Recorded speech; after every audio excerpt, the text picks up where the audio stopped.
This episode of the Inside Running Podcast is powered by Lululemon. With 44 stores across Australia and New Zealand, you can shop the latest range either in-store or online at lululemon.com.au to find your well-being.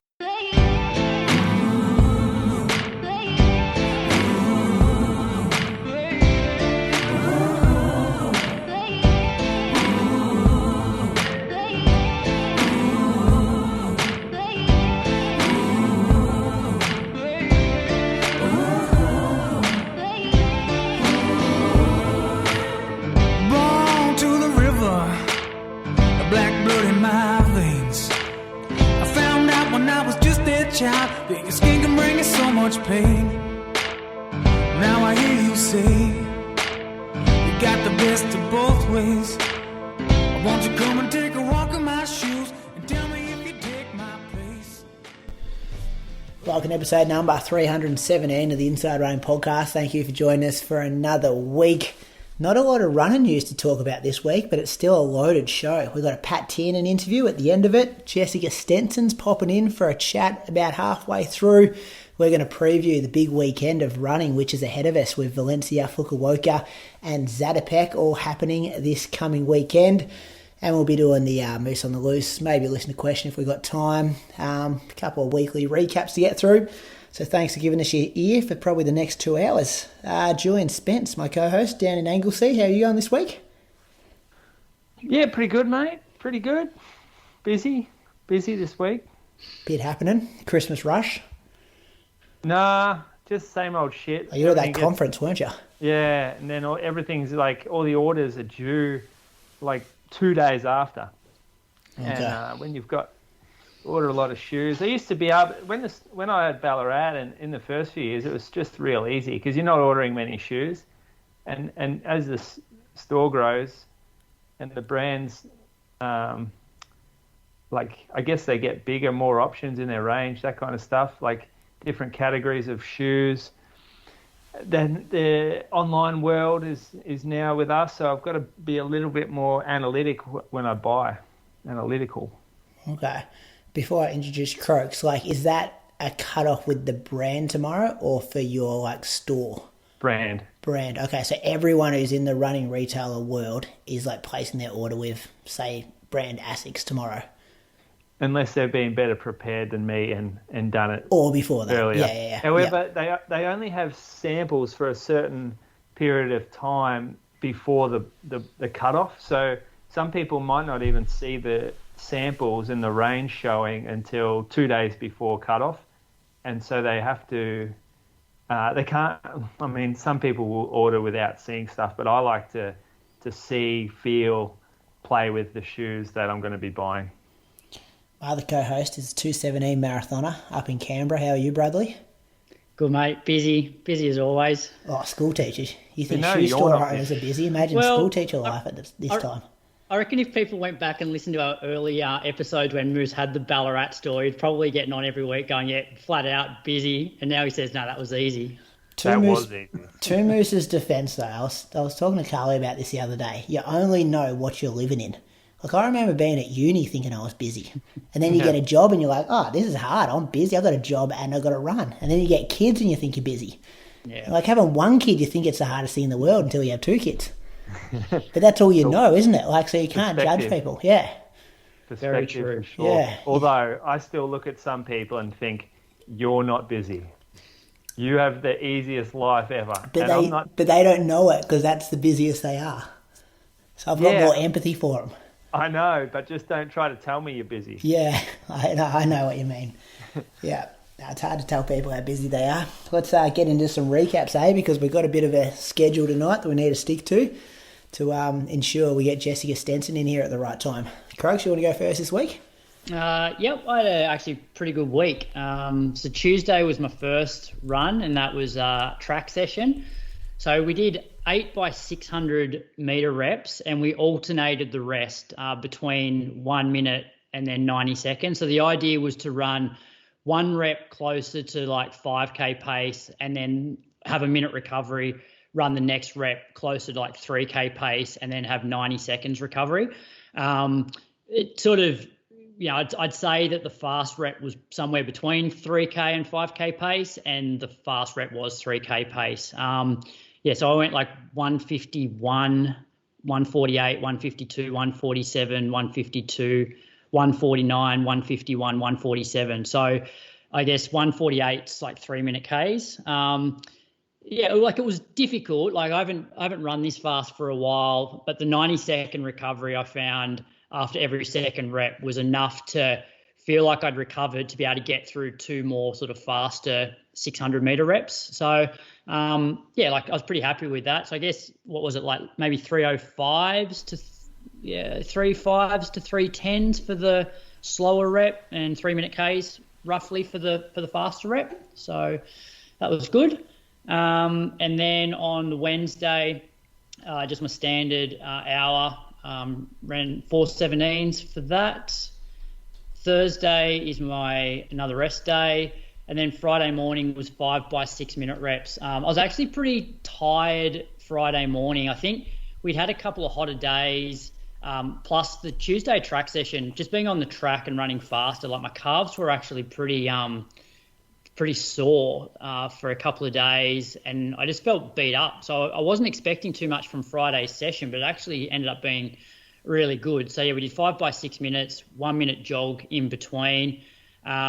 First 2 reps were sort of out into a small headwind, and then the 2 reps back were into a tailwind, and then the last rep was half and half. So I went 325, 324, 322, 322, 317, and if anything, like the longer this session went, the better I felt. Like the first 2 reps, I was thinking to myself, the last few weeks have caught up with me, or 70K a week, I'm sort of lacking a bit of strength for these longer reps. But then sort of rep 3 and 4, my back and hips started just to loosen off a little bit. So then I actually felt like I was just moving better, and I was a bit more efficient in those last 3 reps. So ended up averaging like 327s for the whole 34 minutes, which was very encouraging, given how it felt. Are you running these to your heart rate? Not really. I was running with Zach. So I've sort of slowly, over the last 6 weeks, I've slowly moved through the groups. It was more about just keeping him in that zone where when you finish 6 minutes, you don't need a full minute to recover, and 30 to 45 seconds into the recovery, you're good to go again, which while you're doing the reps, for that to happen, your breathing needs to be really under control. And also I feel like you need to be really on top of your form. And so they were more my cues rather than my heart rate. Does that make sense, Moose? That sort of, you know, when you're working too hard, it's like, okay, if my breathing's becoming laboured, when I finish this rep, I'm going to need the full minute. And I probably can't do much in that minute. Whereas just having a look at it, the minute recoveries were 4:17, 4:06, 4:16, 4:19. So it's not, it's not standing. Close. It's not, it's like jogging. It's not standing around, which is a good sign that I'm, obviously recovering, because I'm able to then go into another rep at low 320s. So, and to put it in perspective, I think 3 weeks ago I did 4 of these reps off 1 minute jog, and probably averaged 331s for the whole session, and this time I averaged 327s. But I was pretty much done after 4 reps 3 weeks ago. I would have really struggled to have done a 5th. So that was that was a promising sort of session for me. The heart rate data is pretty good as well. You didn't average higher than 170 until the last one. And that was at 317 pace. Yeah, so when we did that workout in Bathurst, what heart rate were you working to then? I don't know. I'm guessing it was probably similar. I don't know. We'll put it this way. I was definitely probably working. I felt like I was working harder in Bathurst than I was for this one, towards the last sort of, the last rep, definitely. So you reckon you're fitter now than when you were at Bathurst? Well, I think we're running those a little bit. Faster, maybe. And I don't know. I reckon. Oh, maybe. Yeah, it's about the same. Maybe I reckon similar though, because I was only just back into running again. Remember, I wasn't running this time last year. I'd hurt my calf, so I only started back at the beginning of January. So I reckon I was about a month into sessions when I did that one. So I'm probably in similar shape. Bathurst was definitely a bit more like undulating, and we're on gravel, whereas this is just bike path or bitumen. Yeah. You would have started faster in Bathurst as well. Like you got the first two at 3:24, 20:25 average helps. Yeah, I'll have to actually, while you're doing your recaps, I'll have a quick look to see what we actually did for that session. But yeah, anyway, I was happy with how things are progressing off sort of what I'm doing. Remember Zaka had a good session that day. Was it? I think it was 3 minutes into the first rep. It's like, boys, got to go to the toilet. That was his excuse. Didn't see him again. Actually, last time, then when we saw him, he'd had the phone out, taking some film for us. Oh, that's right. Yeah. Went into work mode. Yeah. Yes, that was Friday. Saturday, I just jumped on the treadmill because Viv headed down to Wollongong for Fashions on the Field. So I had the kids. So that was a nice, easy way to get a run done. Them just playing out in the driveway while I was on the treadmill. So that was, just put it on 12K an hour, ran for 35 minutes. Heart rate was really good there. It's like, I think 125 average or something. And then, 2 hours with Jack and Rob around Mulligan's on... Oh, sorry, I didn't do 2 hours. I did 90 minutes on Sunday. The other guys did 2 hours. I did 21K in just over 90 minutes, 422 average. And so that was a week of 74K. You're a bit crackly internet's there, going, mate. yeah. All right, that's my week. Just come back at the end there. You sound a bit better now. 74.6, Brad. Yep. It's good though. Yeah. Some faster stuff, some threshold stuff, 90 minutes. Yeah, good balance. Enjoy my running. Body's good. Do something about that internet while Moose recaps his week. All right. Put you on that job for the next 35 minutes while Moose goes. That's no good there, Croaks. Every week, I reckon. Canberra thing. Tell us about you, Moose. Yeah, I was coming off this sore knee down week, and I ran in the morning, 8K just around home, jumped on the treadie in the Arvo for 6K. That it seems to be really good, my knee on the treadmill. Just I put it on a high incline to take a bit of load off the knee.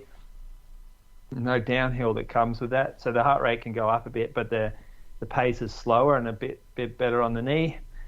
So that was just a 2 short doubles. Because the Tuesday long run was short, I moved the workout to Tuesday, worked better for the week.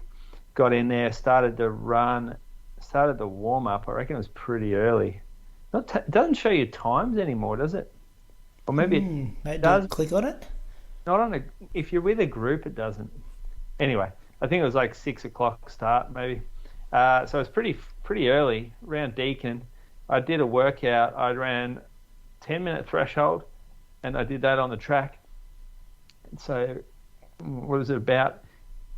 Look, I think it was 3. So this is right. The GPS is not accurate on the track, and we know that, don't we? Yeah, it's generous.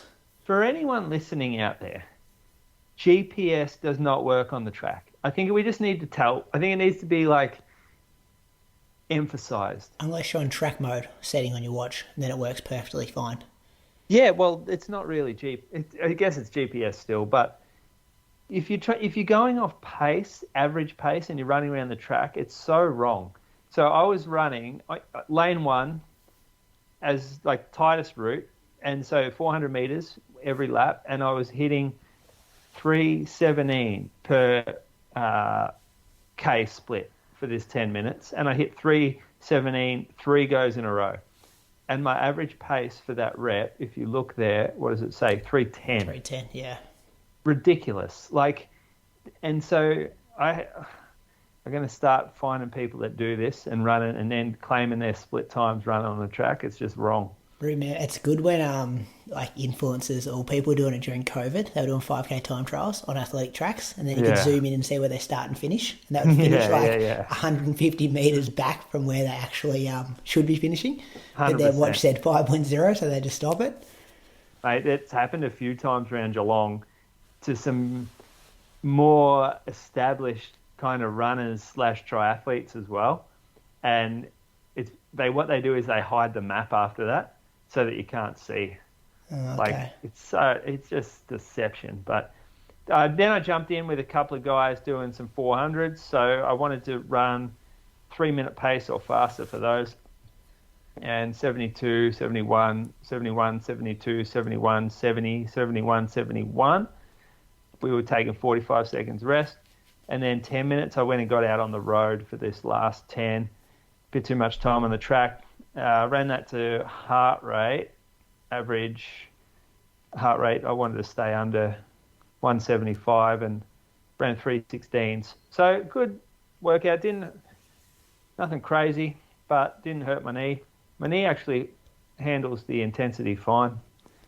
I felt it a bit in the cool down. So probably pretty even, like 3:17 to the first one, 3:15s for the last one. Heart rate was higher. I have a heap of trouble getting going on that first couple of reps. Because you couldn't get up early.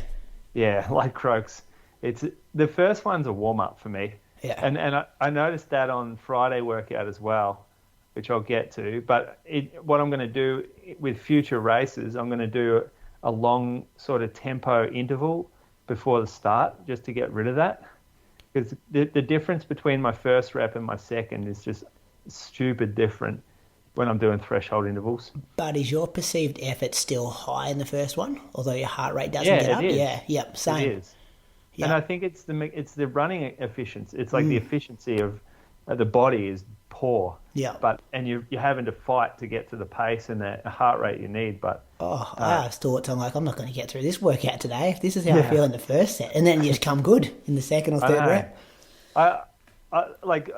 On Friday I did 4 by 7 minutes, and 3 minutes in, I looked down at my watch. I'm like, geez, I'm going all right here on this river path, and the pace was showing 3:32, and I'm like, what the fuck is going? I ran 3:17s, 3:16s on Tuesday, and now I'm 7 minutes in, and I'm running 3:32 pace. This is ridiculous.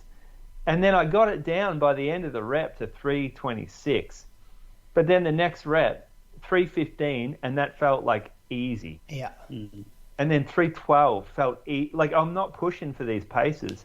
I'm pushing to hit 3:30s in the first rep. So that's where you need to. Can you hear me all right? Yeah. I think that's where you need to be really disciplined, because if you're not activated and you don't have quite the mobility that you should have at the start of a session, and you're a slave to the watch, you can definitely start working in a zone that you shouldn't be for the session. Yeah, you just got to accept it. And the point you're making here, Moose, is you're starting to work out at 6:30 a.m. Yeah, that's true. Like, we're old and we got K's in the legs. Like, fatigue's building. Yeah, and look, I'm going to just see how it goes. Implement this longer tempo rep. I'm thinking maybe like a 3-minute tempo or something. Maybe like at not threshold, probably a little slower, just to see how we go. Yeah, I'll try it. interesting. I'll try it on Wednesday morning. I just give myself permission to run the first one slower. Like, if my goal for the workout's to get down to 3:15, so I just say as long as the first one's around 3:20, I'm happy. Yeah, that's okay. Just but I'm in a goalpost. race. Yeah, I want to prepare the for first a 2 race. laps. Yeah. Yeah, that's right. So we got a 3K penciled in just on the morning, like just a workout morning. I think it's going to be the 13th of December. So that'll be like a bit of a tester. And then buster. Yeah, I like this from you, just to get a bit of a gauge of fitness. Throw it out to the group and just thought, hey, everyone, come and see where we're at, basically. Yeah. Before we get into the Surf Coast track night. By the way, if anyone hasn't entered that's filling up real fast, and you'll genuinely miss out. Like, we don't make any money off this, so I'm not trying to pump it up, but you'll miss out if you don't enter, and it's going to be a pretty fun night. Moose, you going all out for this 3K, or are you doing the soft option like Brady and then sort of turning it into a workout? Just do a workout, Moose. Not a chance. There is no way. I need to crush everyone around me. I need to be the kid. The good thing is, Coach, I crushed everyone and I did a workout. Well, that's the other thing. It's a bit of a soft move to crush. Like, you beat Archie, did you? No, Archie wasn't there. I beat a 15-year-old kid. Yeah, there we go. There was kids who ran like 8:15 and 8:19 at Vic Milers watching on the sideline. This was just the old hacks on Tuesday night. I'll talk about that in my week, but yeah. Yeah. But we're going to do another one, I think. Same thing. because, maybe I reckon it's 9th of December the next one's penciled in. 9th of December? Something like that. They do them on Tuesday night. Every Tuesday night in Bendigo, they do a 3 or 5K race. And, like, some people rock up, but then Andy's been getting in the habit of saying, like, circling one a month and everyone goes to it. Except the one you did. That was the one I did. That was big crowds. But we've got to get some crowds, of these. but no one racing. We've got to get a few more people running sub-9. Yeah. Well, we'll see how the group goes, because there's a fair few rivalries developing within the group, and this will be fun to watch. Might live stream it. Just back off your Sunday long run before that one. Oh yeah, there'll be some nerves getting around that morning. The old 6 a.m. start time. Everyone just rolling out for a big time race. Long run, sort of got through a few other runs, nothing real important. Ran around Melbourne a bit. Fuck, I don't know how people do it. I honestly don't. Neither do I. It just blows my mind that people can run 100 miles around one little suburb in Melbourne. Crazy. The long run, we got a shitload of rain. Do you guys get that? Yeah, real storm here. Friday night storm come through. Yeah, we had a storm Saturday night, but Mulligan's holds up really well in the wet. Yeah, that's good. Yeah, well, the roads here have been terrible. They've been super sandy, so would have helped a bit the rain just to flatten them a little bit. But I decided we're going to go on a trail run. So you can see from the map all the little curves, the single track. This is like mountain bike path, basically. Really nice hiking trails and good trail running. It's pretty technical. It's pure single track, so there's no running next to someone. It's just strung out in a line the whole way, and a lot of it is rocky. It's quite rooty. It's good fun. Makes the time go quick. Well, I ran 2 hours. I was pretty happy to get 2 hours in. I fell early, so at about the 4K mark, 5K mark, I just fucking stubbed into this rock that I didn't even see and just went down, slow motion type style, just rolled into the bush. And I was just angry at myself for doing something so stupid. I'm like, focus, look at where you're going. This is dumb. I don't know why I got angry about it, but I did. I fucking got pissed off at myself. But then didn't get that again. Everyone stayed up. A few complained about the mud out there. There was some fire roads we had to go down that were real muddy. But I was my knee held up really well. It gave me a lot of confidence. So I got 2 hours in and 4:42 over those trails. That's actually a pretty good effort from the fellas. There was no girls on this run. But yeah, so what was my case for the week? 123. That was pretty good for me considering I was coming back from the sore knee and also had the work thing on, which limited a little bit of mileage. And now hopefully I can build this week and get back up to that 135, 140 mark, but I'm not going to force it. If the knee still plays up, then I'm just going to stick around this mark, which I can handle, I reckon. 12 weeks yesterday to Osaka. Have I got that Oh, really? right? I don't know. It's 25th of Feb, isn't it? It's just gone. It's 27th of November today. Must be 12, maybe 13. I'd say it would be... When were you planning to go marathon specific block? Well, probably around the 20th of December. Let me have a quick look. I've got a few plans for others doing Osaka drawn up, and I'm just kind of piggybacking off them. It was 13 weeks, Brady. 13 the weekend just gone, yeah. Well, you got a bit of time anyway to fully make sure the knee's right. Yeah, it'll be around the 18th of December. We'll start to do a bit. Maybe Christmas. Christmas Eve is a Sunday, so it'd be a good day to get a good long run in. Recover on Christmas Day, and then the Surf Coast Track Club 10K or 5K, whatever you're doing, is going to be on the 6th of January. So that's a bit annoying because it sits in the first couple of weeks of the good marathon stuff, and kind of you have to taper in and recover out.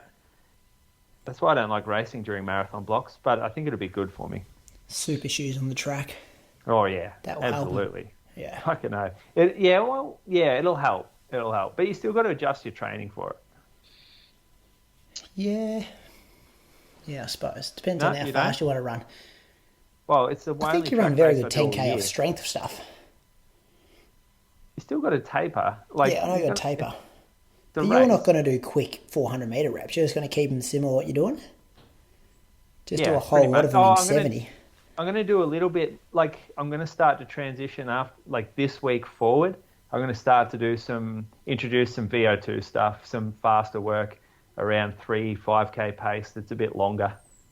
I've polarized it a fair bit at the moment. My fast stuff's been short, and I've done a heap of threshold, so I need some stuff in the middle now. Okay. I swear you said a week ago that you weren't doing that. Did I make that up, Croaks? Doing what? You didn't need to go quicker than threshold pace? No, 10K pace. Maybe I'm imagining you. Maybe that was a listener question. I think that was the chat about listener question, I think. Yeah, okay. Yeah. For a marathoner. Yeah. But this is the block before the marathon block. Yeah. Yeah. And moves 321s down to 314s in Bathurst. Oh, yeah, okay. So you started quicker. Started quicker, finished quicker, and we weren't doing much in the recoveries. Travelled further this last Friday because I was able to jog at a decent pace, but I was definitely working harder in Bathurst than I was on Friday. Did you have 60 seconds in Bathurst? Yeah, we had 60 seconds, but we're pretty much walking, shuffling. Yeah, we were standing. We were pretty much standing. Yeah. 60-second jog off a 6-minute effort if you're doing it too hard sorts you out. As your point. The point, you wouldn't have been able to do that workout if you were doing it too hot. Yeah, I needed the full minute in Bathurst on these paces on the gravel. Yeah. I needed the full minute at sort of standing recovery. Yeah. You know what I think is a good... You know how you were describing your effort required for those reps? Yeah. I reckon a good cue for that would be that about halfway into the rep, if you got a minute-long uphill, you'd be able to buffer that pretty easy if you were at the right effort. But if you got a minute-long hill and you were running too hard, it would fuck you up. Yeah. You should have there should be the ceiling above you to be able to go up a hill and be strong up it. Which for me that comes back to that breathing cue, because if I'm starting to already get laboured and then on the flat and then I got to the hill, I'm already cooked. Whereas Zach, who I was doing the session with, he sort of struggled over the last rep and a half, and I could sense that his breathing was getting a little bit laboured on the during the 5th rep or the 4th rep, and so that was my cue for him. It's all right, you need to just not go any harder than this because you're working too hard. That's the cue for you to sink the boot in and just exactly. Yeah. Tell me, Croaks, were you looking at the pace on the minute jogs? No, I wasn't. Good. No, I actually told him on the. I'd have that turned off, and you're like, "What pace do I need to jog to recover?" Yeah, so don't go chase the pace. After our 4th rep, I said to him, because I sensed that he was breathing a bit hard, I said, "Look, just let's slow this recovery down. We don't need to do it. I prefer you to feel good in the 6-minute reps. I don't care about the recovery." Spot on. Yeah. And it's going to look less sexy on Strava because you're going to cover less distance, but you're doing the workout properly. Yeah. All right. Tell us about your week. Yeah. Your 3K. Hey, how many K? 106. Your 3K. Oh, my 3K, yeah. So I did my long run last Saturday, so I had a bit more pop in the legs on the Monday. Ran 13K in the morning at 4:25s, did some strides, then did 6K in the afternoon at 4:40s. And then Tuesday morning, I just did half an hour because in the afternoon, I drove to Bendigo. So as I said, they do these races every Tuesday night. And Andy had kind of teed up that a lot of people he coached in town and a lot of Bendigo back locals were going to, toe the line and do a 3K. So they had, I think, 3 races, 2 heats of 3K, and there was a 1K race as well. Split start boys for the 3K. I was on the stagger in about 5th position. It wasn't a great place to start. And then, there was a young fella, 15-year-old Avery, who Andy coaches, and he said he wanted to try and run about 8:45. So I said, well, I'll take the first 900 metres, get him into the straight, and then the deal was that he'd take the next 2 laps and then would go from there in the last, that gave us 100 metres to go coming into getting 3 laps to go. And I knew he'd ran, I think he ran 152 for an 800 a few weeks ago. So I was hoping to kind of when I went to the front with 3 laps to go, wind things up. And we got out pretty good. Went through the first K in like 2:52, and then he kind of struggled a bit. It was really windy, like 18, 20k an hour winds, I reckon it says on my Strava, but it felt windier than that. You've run on Bendigo track before, Moose? Super windy track, always windy there. How old was this guy, Brady? 15. So 15. Why didn't you just pace him the whole way? Like 8:45 for you, he could have sat in. No, but I got there and Andy's like, "I'll take a lap each." I was like, no, I'll take the first like 2.5 laps. We'll settle into a pace here. Should have taken the whole lot. You got to learn how to pace. You don't just get things handed to you in life. I don't know. I reckon when you're 15, come on. Mate, if you're 15 and can run 152 or whatever, you got to do some work. You would have learned a good lesson. And he slowed, I reckon we slowed to about 71, 72 for the laps he did. And then I did think about really dogging him Croaks because there was a massive headwind coming up the home straight and he'd done his 2 laps to get us to the top of the home straight. And I thought, I'll just sit in here, get this 100 metres and then kick home with 3 laps to go. But then I thought, nah, Brady, he's just a 15-year-old kid, go around him. And then I come home in 2:49, which I was pretty happy with. Like, you're lapping people, it's like, it wasn't like massive, like Vic Milers Club kind of like atmosphere. So I ran 8:43. I think Avery ran about 9:13 in the end. It was good. It was a good little workout. Like, running on the track is fun. Like, it was like a blur. It didn't feel like a real like elite kind of race, but I still got those endorphins that you get when you kind of go to the track and you try to run fast. I really loved it. I'll come home buzzing afterwards. It was big good win. fun. Yeah, big win. What do you reckon you could have run if you just went, all right, I'm just going to run this as hard as I can. I'm not going to do a session afterwards. On that night, like same conditions in Bendigo. Yeah. 8:35 maybe. Okay. Like, I said to Andy afterwards, I said, if that was Vic Milers Club and I didn't have to lead like 5.5 of the 7.5 laps, I reckon I could probably run close to like 8:30 with a pack, and maybe if I freshened up a bit more. Yeah. Which I think if I'm in 8:30 shape, that's okay going. Like I said to him on the start line, I think if we go into 8:50, that's a good run in these conditions. But you do get the tailwind as well. Like, you're full flying out the back straight. But the home straight was hard work. So then I kind of walked around for a while, and then I did a 4K threshold. My chorus heart rate monitor played up on me though, Moose. I don't know if because it was perfect during the 3K, and then I went out to the road to do the threshold, expecting like this is the number I've really got to watch here because I'm not sure how high my heart rate is post the race. But it was kind of jumping all over the place. So I just kind of went on effort in the end. Did 4K like around this. You would have heard of the Wedge, pretty famous loop in Bendigo near the Athletes track. Oh, who runs that? Jamie Cook's, the Beast Wedge, it's called. The Beast. I've been shown this loop before, the famous loop, this. Yeah, that's the one. So I did a loop of that, which is about 4K in maybe 3:17 average pace, and then jogged back into the track, had 2 minutes and did 5x400s in like 67, 68 off 45 seconds, like walking around. So it was good. It was just good to have a bit of a rust buster. It was good to see how the effort feels compared to what the effort feels like on the grass track. Like, I've been doing a lot of work at like 69, 70 on the grass track, and I'm like, I don't know what this actually means, whereas now I kind of know what that effort means when I get on a synthetic track. So, it was good. Just good to get amongst people. Good community of people down there, and good stuff to do. Wednesday, got out for 55 minutes in the morning. It was meant to be an hour, but I was a bit late getting out the door. Thursday, 20k at 4:13s, and then 30 minutes in the afternoon. And then Friday, I did, it was windy again, this one. And this is a good example of what you were talking about, Moose, about the paces being a bit all over the place early. So I was trying to go 5 minutes under threshold, 5 minutes over, times 4. But the first one was like 3:16. I just could not get it going. Like, I really wanted to try and hit like 3:10, 3:08 kind of pace, but couldn't get it going. But the perceived effort was super high. So I went 3:16 and then 3:31 for the float, and then 3:08, 3:26 for the float, 3:13, 3:29 for the float, and then 3:04, 3:18. You can pretty much tell from those splits where the headwind and tailwind was. So all up, it come out at 12k at 3:18s, half an hour in the afternoon at 4:41s. Saturday. Before you jump off. Yes. I do this workout in reverse where I do the slow reverse. Yeah. it just works out better for me because I can get up. I can get rid of that warm up without having to try to find the fast split. Yeah. And then I can change. Then I can lap it, and all of a sudden I'm feeling heaps better. Oh yeah, and you don't finish on a float that way too. Yeah, you finish on the hard as well. Yeah, you do, which is nice. Yeah, it's I good. might try that. Yeah. Saturday, 15k in the morning, 440s, and then 7k in the afternoon. And then Sunday was a real treat. We had 4 people on the long run, which is absolutely amazing. Because I reckon I've done a long run out here.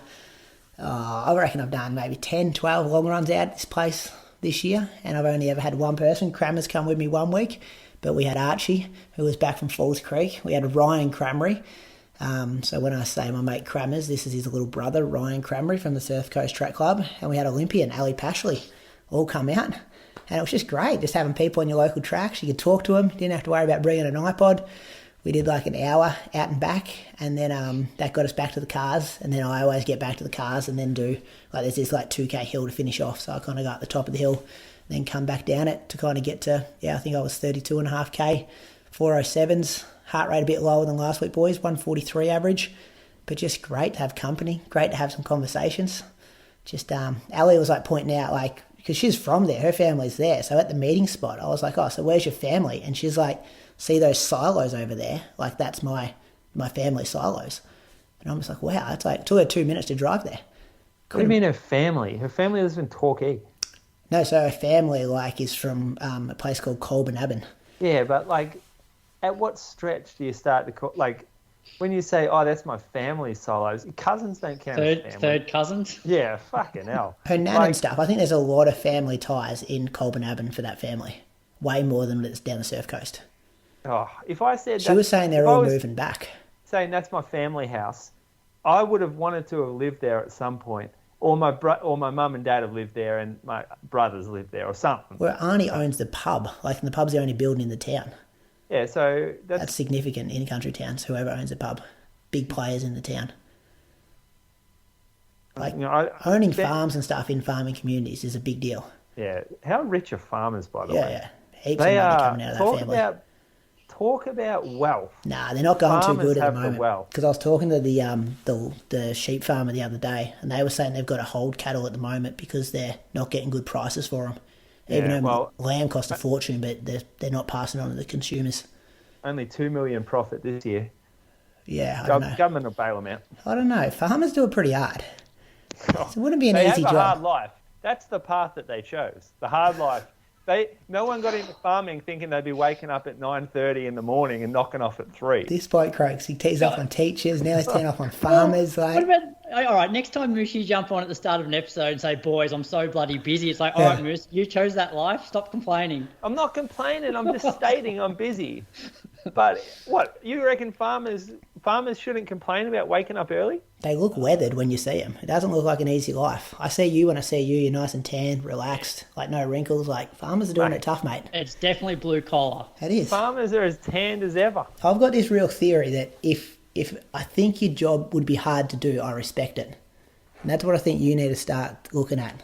What about dairy farmers? Yeah, so milking 3 times a day. Doesn't matter if it's Christmas Day. Yeah, mate. You've got to do it every day of the year. Yep, they knew that when they signed up to buy a dairy farm. Unlike shoe shops, they're not open on Christmas Day. It's the path they chose, and it's the path I chose. You're only open 10 till 2, aren't you, most days? Yeah. Anyway, it was a good long run. We were working hard. We were getting stuff done. They're fit, those two moose. Ryan Crammery was impressive up the hills. Allie's getting fit. Neither of them are that fit. Allie's definitely not fit, but she knows how to bring an ego with her, and she wasn't going to let you... She does. Oh, she does. First message I got from one of the boys, the ego's back here. She doesn't run that fast in our group ever. She leaves the group, and all of a sudden, ego's out.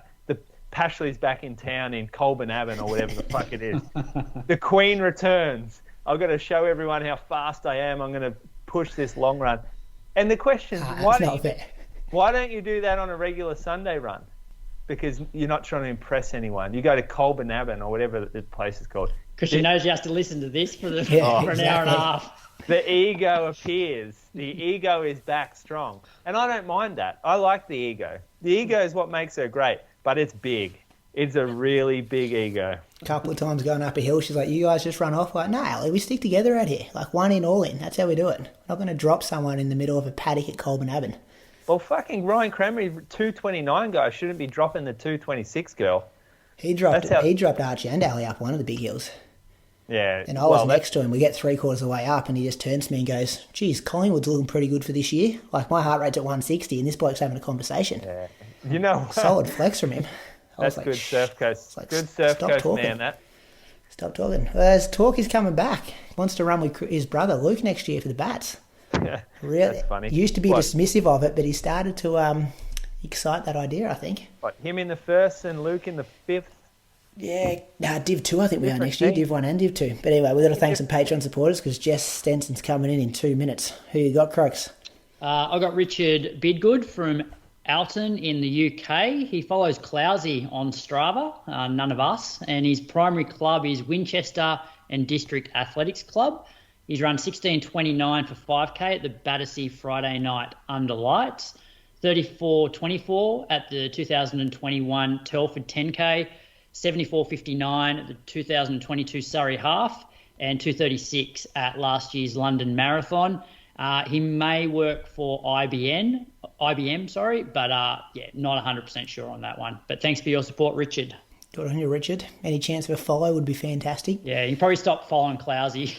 Hasn't been anything there for a couple of years. Not going to get much from him. Who you got, Moose? Eric Molman.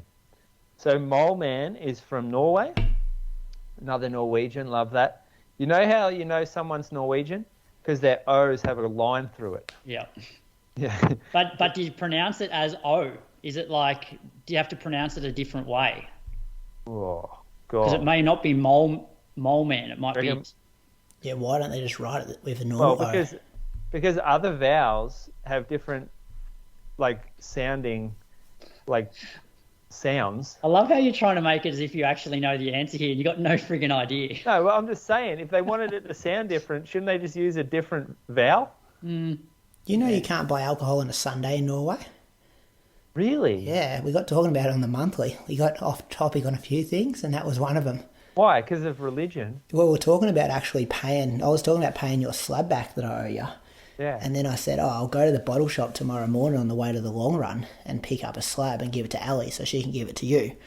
And then I said, actually, that's probably not a good look going to the bottle shop at 7 a.m. in the morning. And then Christian couldn't believe that it was even an option to go to a bottle shop on a Sunday morning. Huh. Weird. He said, Anyway, Eric Molman, he's from Norway. He's set all his PBs this year. 18:12 at the Sandstrom Loppet 5K. 37:03 at the Drammen 10K. Jeez, Drammen's going all right. Christian's fucking rich, isn't he? 83 minutes at the Drammen half, both Drammen races, and 3:21 at the Oslo Marathon. Eric is a civil engineer. Of course he is. It's a good job to have, isn't it? Well, I guess so. You got respect for people that have that job? Yeah, they're smarter than me. I respect those guys. They're smarter than me. But farmers and teachers aren't. Not smarter than you. Teachers definitely aren't. I repeat, teachers have given up on life. The minute they get into teaching degree, it's like, all right. I want to thank Andrew Price from Melbourne. Couldn't find much info on Andrew, but he may have ran 1:45 at this year's Melbourne Half Marathon and might be a regular at the Wyndham Vale Park Run. So a massive thanks to Andrew, Richard and Eric for your support of the Inside Running podcast. I did say I was going to have some news about our next Road 2 series, but Zach had told me I've got to hold off until next week.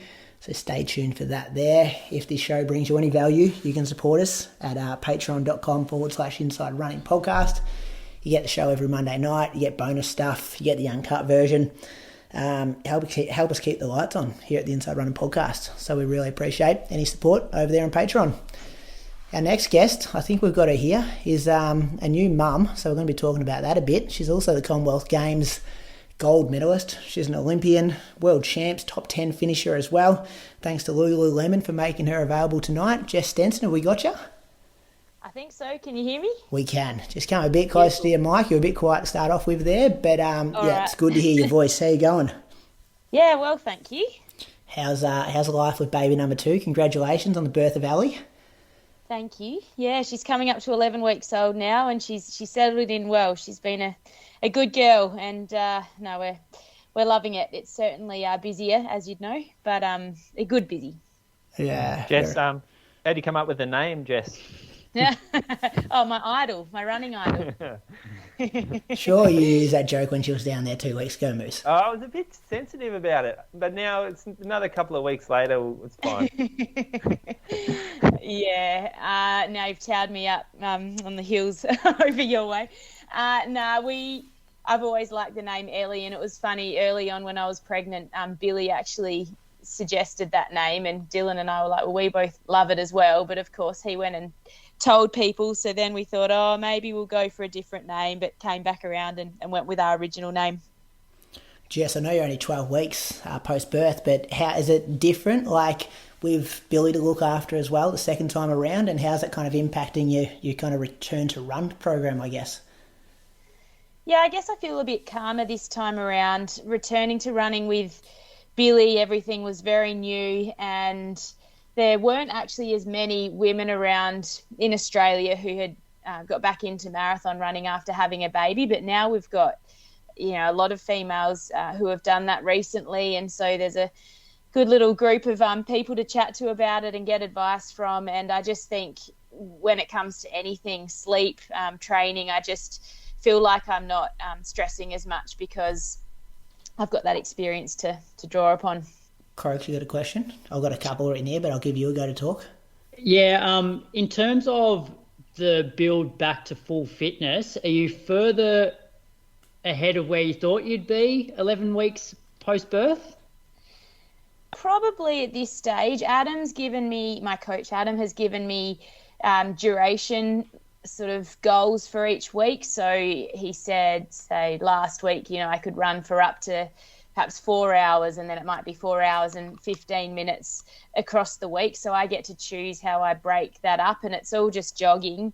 I'd love to start adding in some variety soon, but Adam really wants me to just stick to jogging for a few more weeks to build the foundations for next year. So that's what I'm doing at the moment. With Billy, I think I felt more uncomfortable when I post-birth. I had sort of an issue on one side of my abdominals where I was getting a real sort of sharp pain when I coughed and laughed, and that was restricting my ability to strengthen that side. But I didn't have anything like that this time around, and I think I went into the birth stronger because I'd been carrying Billy around and just generally being a bit more physical as a mum of a toddler. Yeah, and if everything went to plan moving forward, when do you think you'd be in a position to start like a marathon block? Well, I'd really like to have a go at running a marathon within that qualifying period. I don't know whether a qualifier is realistic, but I'd like to be able to put myself in a position where I could compete in one of the, the major marathons later in the year. So to be able to get into one of those races, you have to have a recent one on the board. I don't think my New York Marathon from 2022, which was my most recent one, would be enough to get me into one of those big races. So I think if all is going well, we'll start adding in some tempo runs in late December and then build into some more marathon-specific training in sort of late Jan, Feb. Yeah, but that's if everything's going very smoothly. Surely Com Games champion gets you a start in some of these major marathons. I'm not sure. Perhaps the Commonwealth countries might recognise it, but not some of the others. Has the times that the females have been running, do you think that's hurt your chances to get in races as well, Jess? Like we're seeing 2:11s, 2:13s, 2:14s, like... it takes away from the championship wins a bit and the top 10 at the world champs and things like that. Like, do you feel that? Yeah, a bit. And I think it's just daunting when you think about getting in a race and wondering whether you're going to have anyone around you. When you've got, the front pack running times like that, there's a high, chance that you might be out on your own out there these days. Whereas before, you could be pretty confident in that kind of mid-20 2:20 time frame, there'd be, quite a lot of women. So Yeah, it's an interesting space. I mean, when I was pregnant with Billy, the super shoes came out. So I came back from giving birth to having access to these new shoes, and the times really dropped dramatically then. But I feel like there's been another jump in recent times.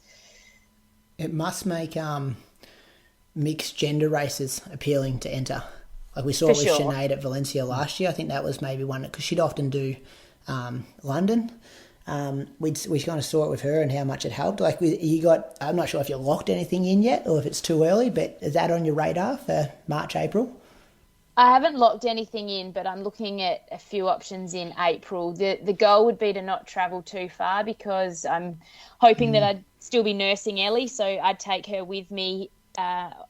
Ideally, Dylan and Billy would stay at home, and I'd be able to bring somebody with me to help with Ellie on race day. But yeah, if I didn't have to travel too far and if we didn't have big time zone changes, that would be great. So yeah, looking at options that tick those boxes at the moment.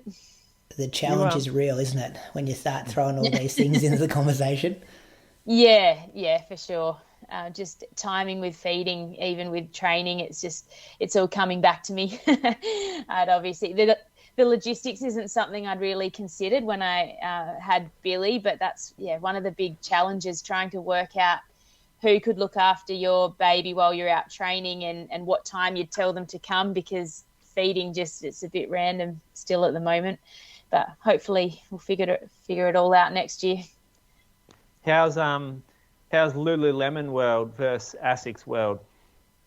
Yeah, I'm really enjoying it. It's been very engaging, and they have some fantastic campaigns, and I feel like they're very clear, and the ambassadors are invited to be a part of so much, and it's more than just promoting a particular product. It's a really cool experience for the ambassador as well. I know you've been along to some things, Brady, recently that I wasn't able to get to, but you meet some amazing people, and even just some of the stories I've heard this month through Movember, and actually your special series, Inside the Mind, I've really enjoyed listening to that. So certainly, they're doing some fantastic things in the community, in addition to, producing products that I love. I am really enjoying the apparel.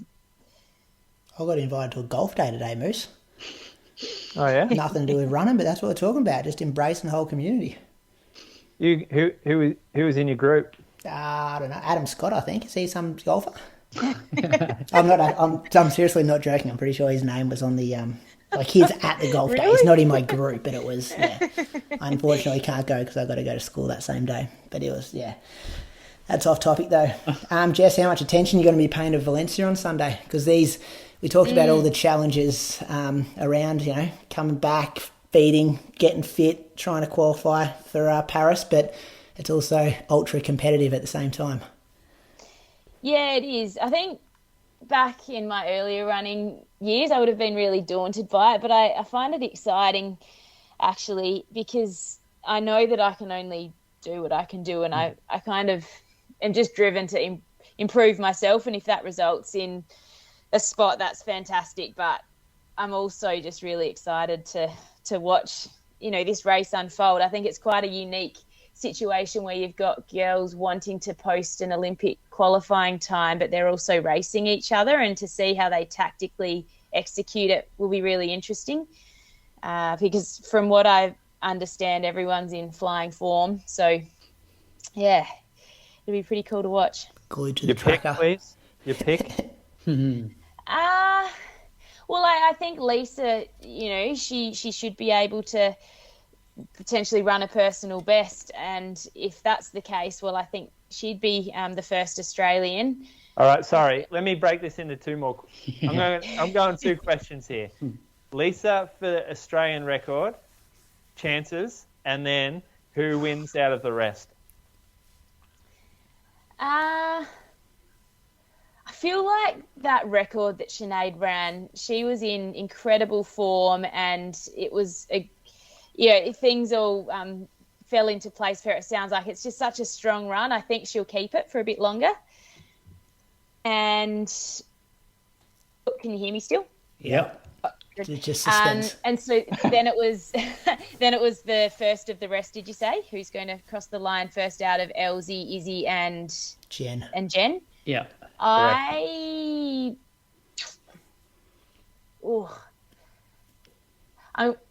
think I'm going to say Jen, just because she has won a lot of races recently, and I know her training has stepped up another level. I thought she ran quite a measured race on the Gold Coast, and I think she could shave quite a few minutes off her time.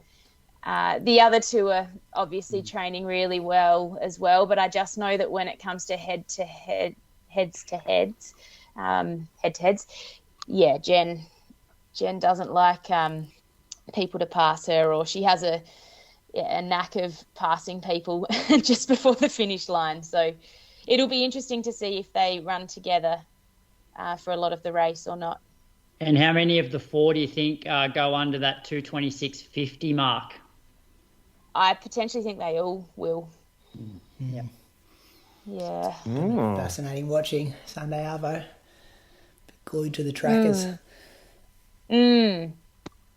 Yeah, for sure. No, I think there'll be some chat groups going off.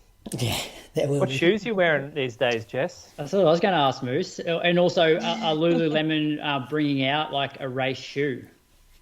I don't think a race shoe will be coming out at least anytime soon.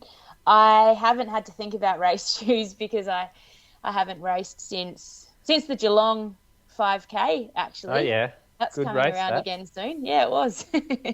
So I'll just be training in the shoes that I was wearing previously, and yeah, I don't know. I've got to start thinking about it. I'm a bit scared to try any new shoes on, just in case I go and get an injury or some mad blisters. But I am curious. Will Lululemon allow you to have a footwear sponsor? I'm not sure of the specifics there, because they'll be bringing footwear out. I guess it would only be allowed to be a race footwear sponsor if possible, but yeah, it's still a bit of a grey area. I've got to start thinking about those things now that racing is coming up again. Read the contract. Fine print. Will you have a stepping stone kind of race that you'll look at, Jess? Like something in between? I don't know what options would really be available at that time of the year. Maybe like a run for the kids or something. Bit of a nothing What distance. time's that? Is that in Feb? Is it March, April? I don't know. Yeah. I don't know. Something Maybe a track race. I know Adelaide's hosting the Adelaide Track Classic, but I think the 5K there would be a bit competitive for where my fitness will be. So, yeah, I'd like to race before rather than going into a marathon cold, that's for sure. Or at least have some sort of time trial where there's a bit of pressure, get some training partners in and make it feel serious. Yeah. And Jess, are you planning on cross-training a lot for this next prep? Yeah, I think I'll need to. That's what I did in 2019 to 2020 when I was planning to run the Hamburg Marathon. So I gave birth to Billy in November and was looking to run an April race. So this time I've got an extra 6 weeks. I guess Ellie was born in mid-September, but I'll still be taking a pretty similar approach. I think rather than double running, I'll be using the elliptical, and I'll try to keep the strength and conditioning in as regularly as possible this time. I let that drop once I started running last time because I just was having trouble fitting everything in, and COVID restricted access to gyms as well. But yeah, yeah, gym work's funny. This morning, I just have no idea. I was doing some trap bar work, and I took my weight off and put it on the Smith machine rack where I'd got it from, and I hear this oi as I walk off, and I just loaded up one end of someone's bar who was doing bench presses.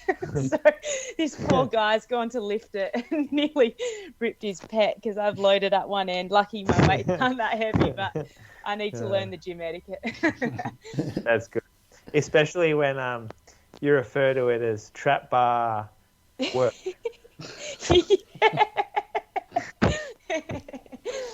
I'm sure there's a word for something squat. you did. Deadlift. No, deadlift. Yeah. Awesome, Jess. Well, massive thanks for giving up some time on your Monday evening. I know a lot of our listeners are going to be following your progress in, I don't know, like it's going to be fascinating. Like I feel like there's so many challenges to come, but it's going to be exciting. And if anyone can pull it off, I think it's you. I have got a slab riding on it with Moose, actually, I think, from about 8 months ago. So I'm in your corner, that's for sure. Thanks, Brady. Yeah, massive thanks, and Lululemon for making you available tonight.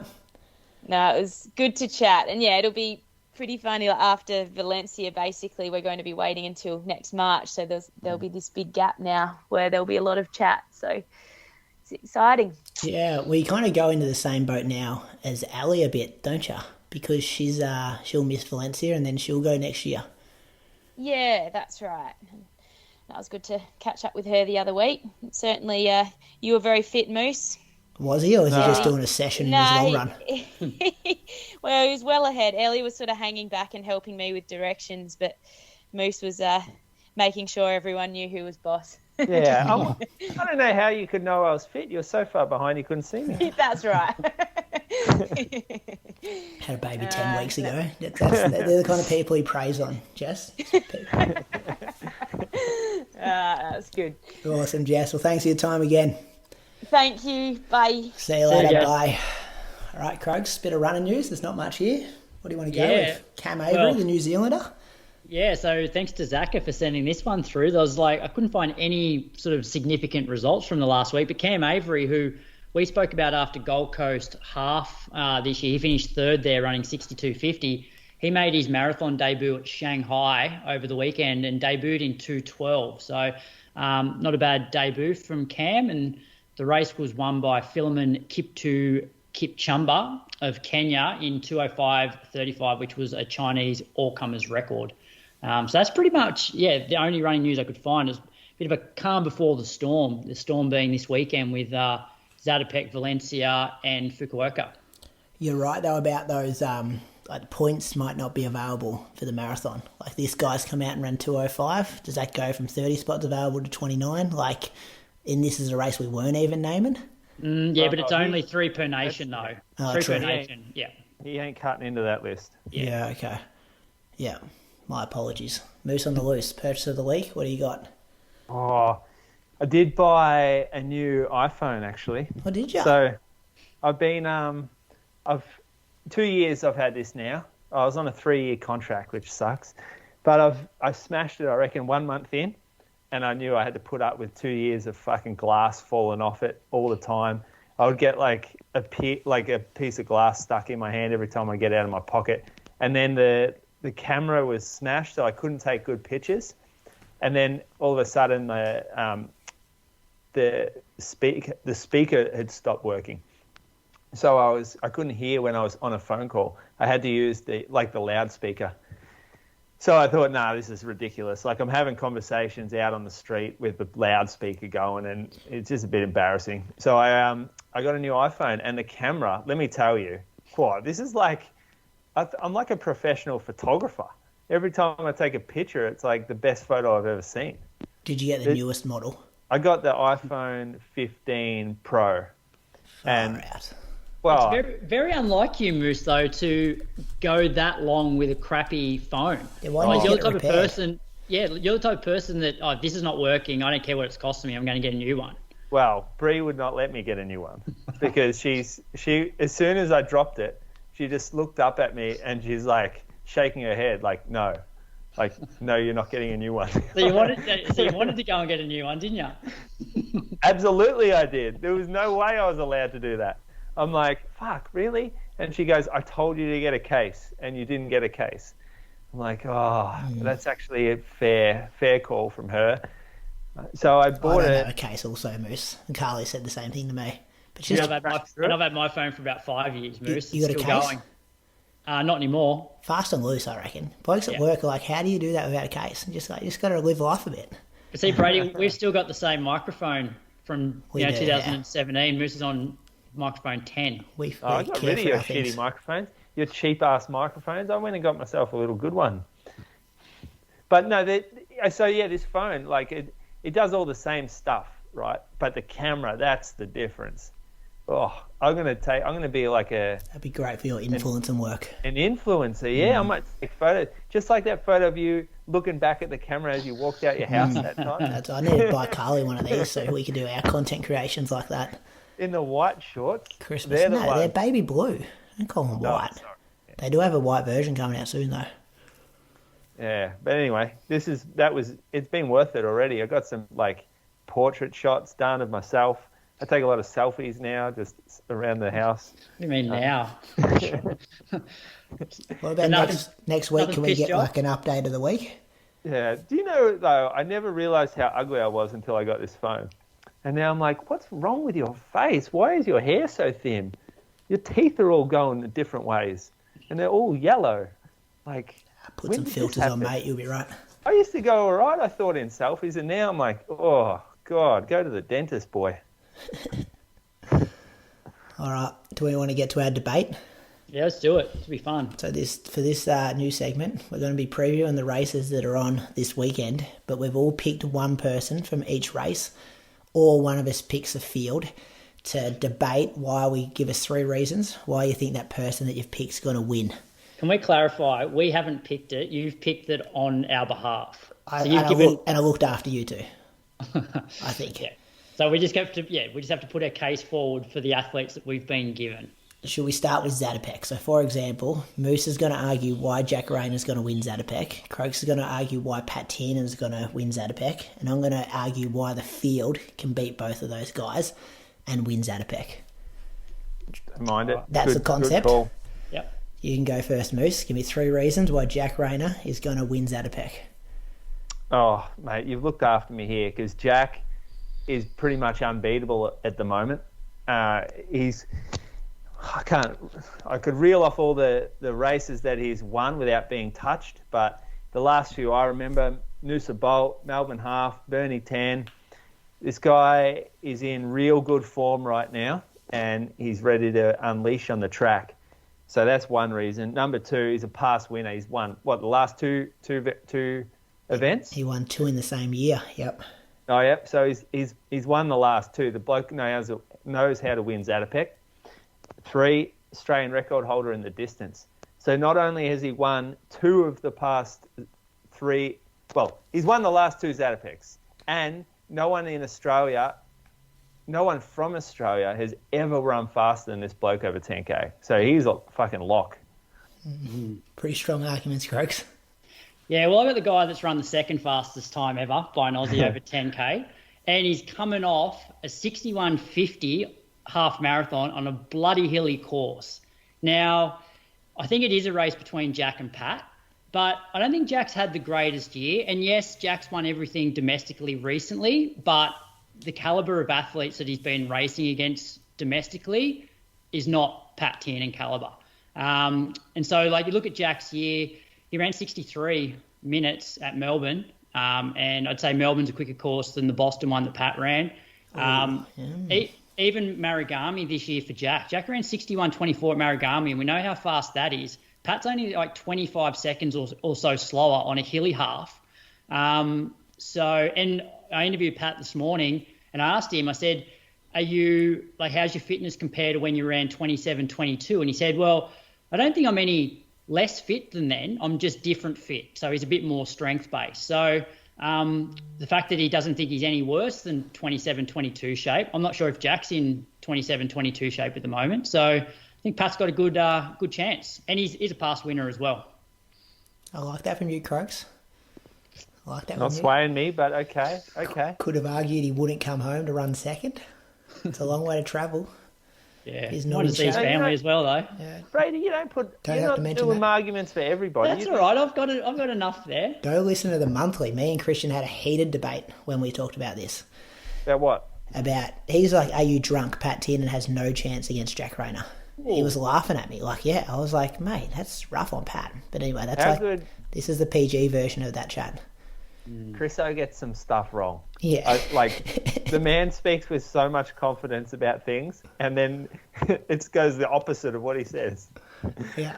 Let me tell you about some dark horses in this field. So there is a Kenyan. Everyone's getting excited about this Kenyan guy. He's not coming. Not coming. He doesn't have a visa. You can't have him. So if you're in the message groups going, this Kenyan guy, he runs for On, his visa didn't get approved, he's not going to be there. But there's two dark horses. Both these guys can win it. Dave McNeil, that's the first one. He's come first twice, second once, third twice, fourth twice. He knows how to get it right at Zatopek. And I'm looking at the weather today. It's going to be a slow race. He's got the scissor hands, boys. You've seen the scissor hands that Dave McNeil pulls out? Last time he pulled him out, he outkicked Matthew Ramsden over in Perth to that 5K, remember? He ran like 13:11 or something in Perth. Yeah, it was incredible. He's the only bloke in the field that's got scissor hands that can outkick him if it comes to a 400-metre sprint, and I think it could because Jack won't want to do any work. Pat's not renowned for his big kick finish. So keep an eye on Dave McNeil. The other man, and this would be a fairy tale, Zach Faccioni. The only person that's got close to Jack Rayner this year at 12K over in City to Bay. And it's going to be a fairy tale because he runs for On. And On have invested a lot of money into this race. And not only that, you boys know who his coach is?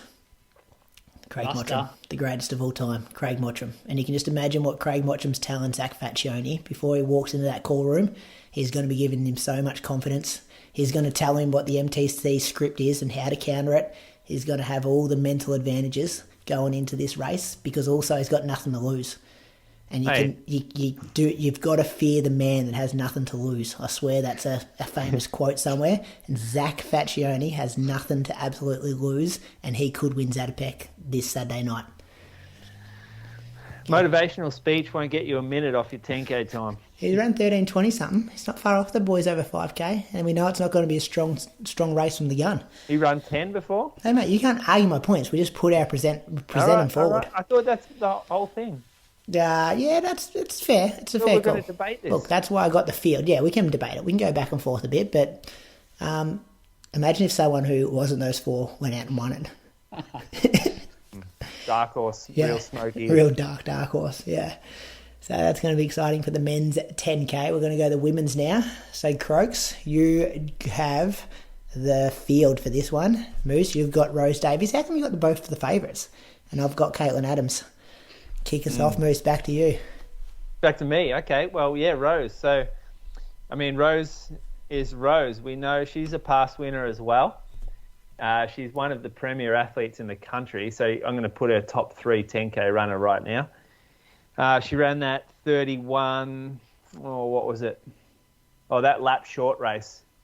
She then went out at Sound Running and ran pretty quick as well, like 31:15 or something. 31:18 maybe, yeah, something like that. Yeah, I reckon she did nail one. So she's up there. She's got it. She's top 5 all time, I reckon. She's the fastest out there by a mile. So it's not like she's on a different level to these other girls. She is international quality, and not just international quality, but she's competitive. So we see her at another level, and then we know that she can win it multiple ways. She can win if it's slow. We've seen her win it when the race starts really slow and it kicks down. We've seen her brain a couple of girls like late 200 meters to go, all of a sudden afterburners. She can win at the end. She can take them out hard and win at the start. There'll be no one there to go with her if she decides to make this a 25-lap time trial. No Leanne there to burn with her. She can go and win this in the first 3 laps if she wants. We should say this as well. There's no Ellie in this. She's a scratching. And people were saying Sinead's going to run, but she's also not running. So that's why we're throwing these names up there. That's some good arguments, Croaks. It's going to be hard to counter that, I think, Rose. Yeah, well, I've got the field. Why don't you go? Because you got the next Adams. one, then I'll go the field. Yeah, Caitlin Adams. The people's champ, people call her. There's a lot of people who have hedged their bets on Caitlin having a massive breakthrough this year, and she's pretty much done that so far, but this would be really icing on the cake if she can win Zatopek this coming Saturday. She's had a stellar season, 15:24 and a 15:41 for 5K, and 12th. People forgot that result, 12th at the World Championship road races over there in, where were they? Budapest? No, that was the World Champs. Latvia, wasn't it? Yeah, Riga. Yeah. Riga, Latvia. So that's the kind of form she's got going in. She's only been defeated by Sinead, I think, domestically. Won Noosa Bolt pretty easy a couple of weeks ago. And I just think, there's times in your life where you've got to jump through that hoop and make a massive breakthrough. And I just feel, I just got some spiritual feeling, not so many facts like Noosa spitting out about Rose. I've just got a spiritual feeling that this might be it for Caitlin Adams this week. All right, well, I've got the field, and I'm going to narrow the field down to Lauren Ryan.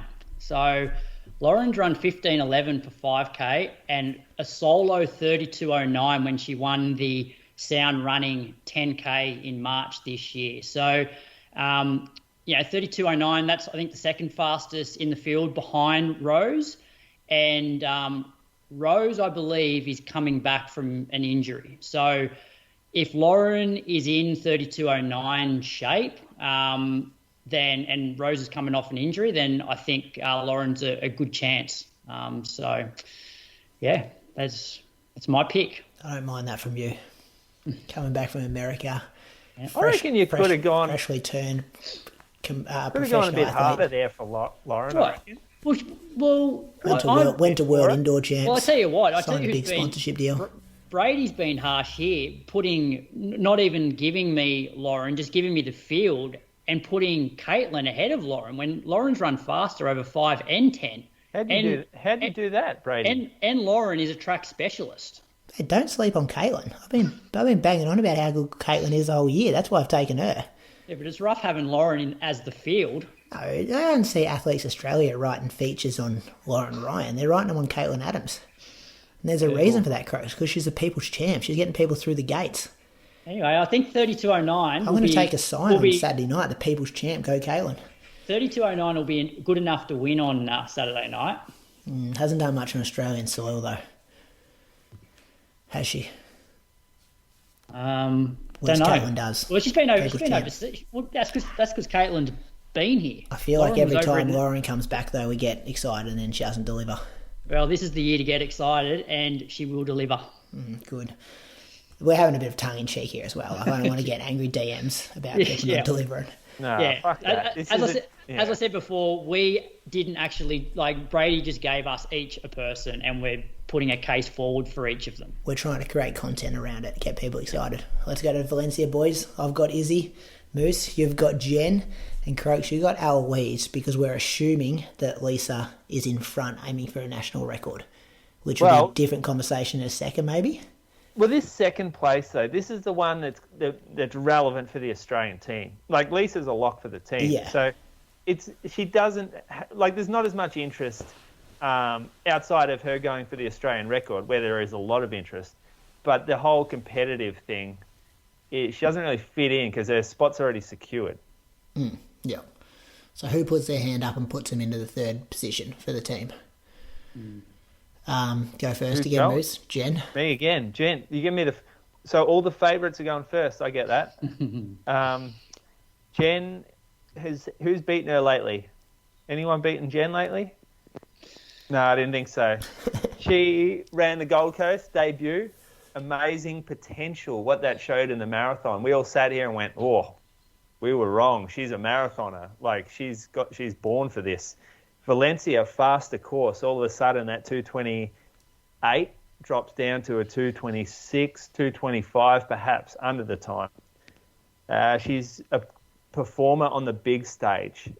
Runs on the board, Olympics, run multiple Olympic games, and has performed well at them. And yeah, she's unbeatable. So how many more do you need for her to win? Good it's all over. Yeah, all over. I don't think it's all over. Croaks, Eloise. Well, you're talking about experience, Moose. There's no one more experienced in Australian female distance running than Eloise Wellings. She's been around forever, has also run significantly faster than what Jen and Izzy has over the marathon. Eloise has run 2:25. So her PB is actually under the Olympic standard, and I expect her to get under that standard again on Sunday night. And also, I think with Eloise, the thing I like about this prep is she hasn't run a marathon in the last 5-6 weeks. She's sort of gone away. We haven't been talking about her racing as much, which I feel like maybe sometimes she was a bit overdone when it comes to racing. So I feel like she's gone away and really just focused on this one to come out and run a 2:24:30 to get that next spot on the Olympic team. You've convinced me that's 4 minutes quicker that Jen's got to run, Moose. You're convinced she's going to run 2:24:30? Hey, Moose, She's come from Falls Creek. it's always easier to get back to where you've been than to get there in the first place. She's never run 2:24:30, mate. No, well, 2:25:10. We'll take that then. For my points for Izzy, I just need you guys to open up a new tab and type her name into Strava. Can you do that for me? Last 6 weeks, over 180k average. 3 of those weeks, 200ks. Has trained the house down. Has everyone excited. I've got here in brackets, I don't know the other girls' training, but the best training surely in the lead up to a marathon. She's been at altitude on that ASICS camp thing. People forgetting this is her first actual legit marathon. Melbourne debut where she jogged around. Then she went to Nagoya and it was hot. And then she ran the World Champs where it was really hot. So, like, she's going to find 3, 4, maybe 5 minutes. Hearing whispers that she's going out in 72 pace. Double that, boys. That equals 2:24. She's going to be the one to beat. I also like about Izzy is the marathon's all about being adaptable. And I've done the sub-elite start at Valencia, which all these 3 girls are doing. They're all on the sub-elite start, not the elite start. And I think you're going to have to be adaptable because some of these athletes may be too used to having race directors looking after them, getting them from the hotel, taking them to the start line. Here's your drink tables, yada, yada, yada. That's not like that at Valencia. There's 150 girls who are quicker than 2:30. These girls are... So why is Izzy more resilient than the others? Because she owns the second biggest coaching company in Australia behind Run to PB. She owns a cafe. She's like high in the influencing world. She has got adaptability. Lattes lately? She probably cleaning toilets in there. I don't know what she does in the cafe, but she has got, and she wears a number of different hats. So she deals with stress in different aspects of her life. And when you miss a drink at 5K, it's like, oh yeah, that was like that time when that customer ordered the wrong coffee and we had to fix that. Like, you gotta have to be adaptable out there. And I think Izzy has got the fitness and she's got the mindset to be adaptable out there and to be able to roll with the punches. I think it was it Rocky who said it's not about how hard you hit, it's about how hard you get hit and keep moving forward.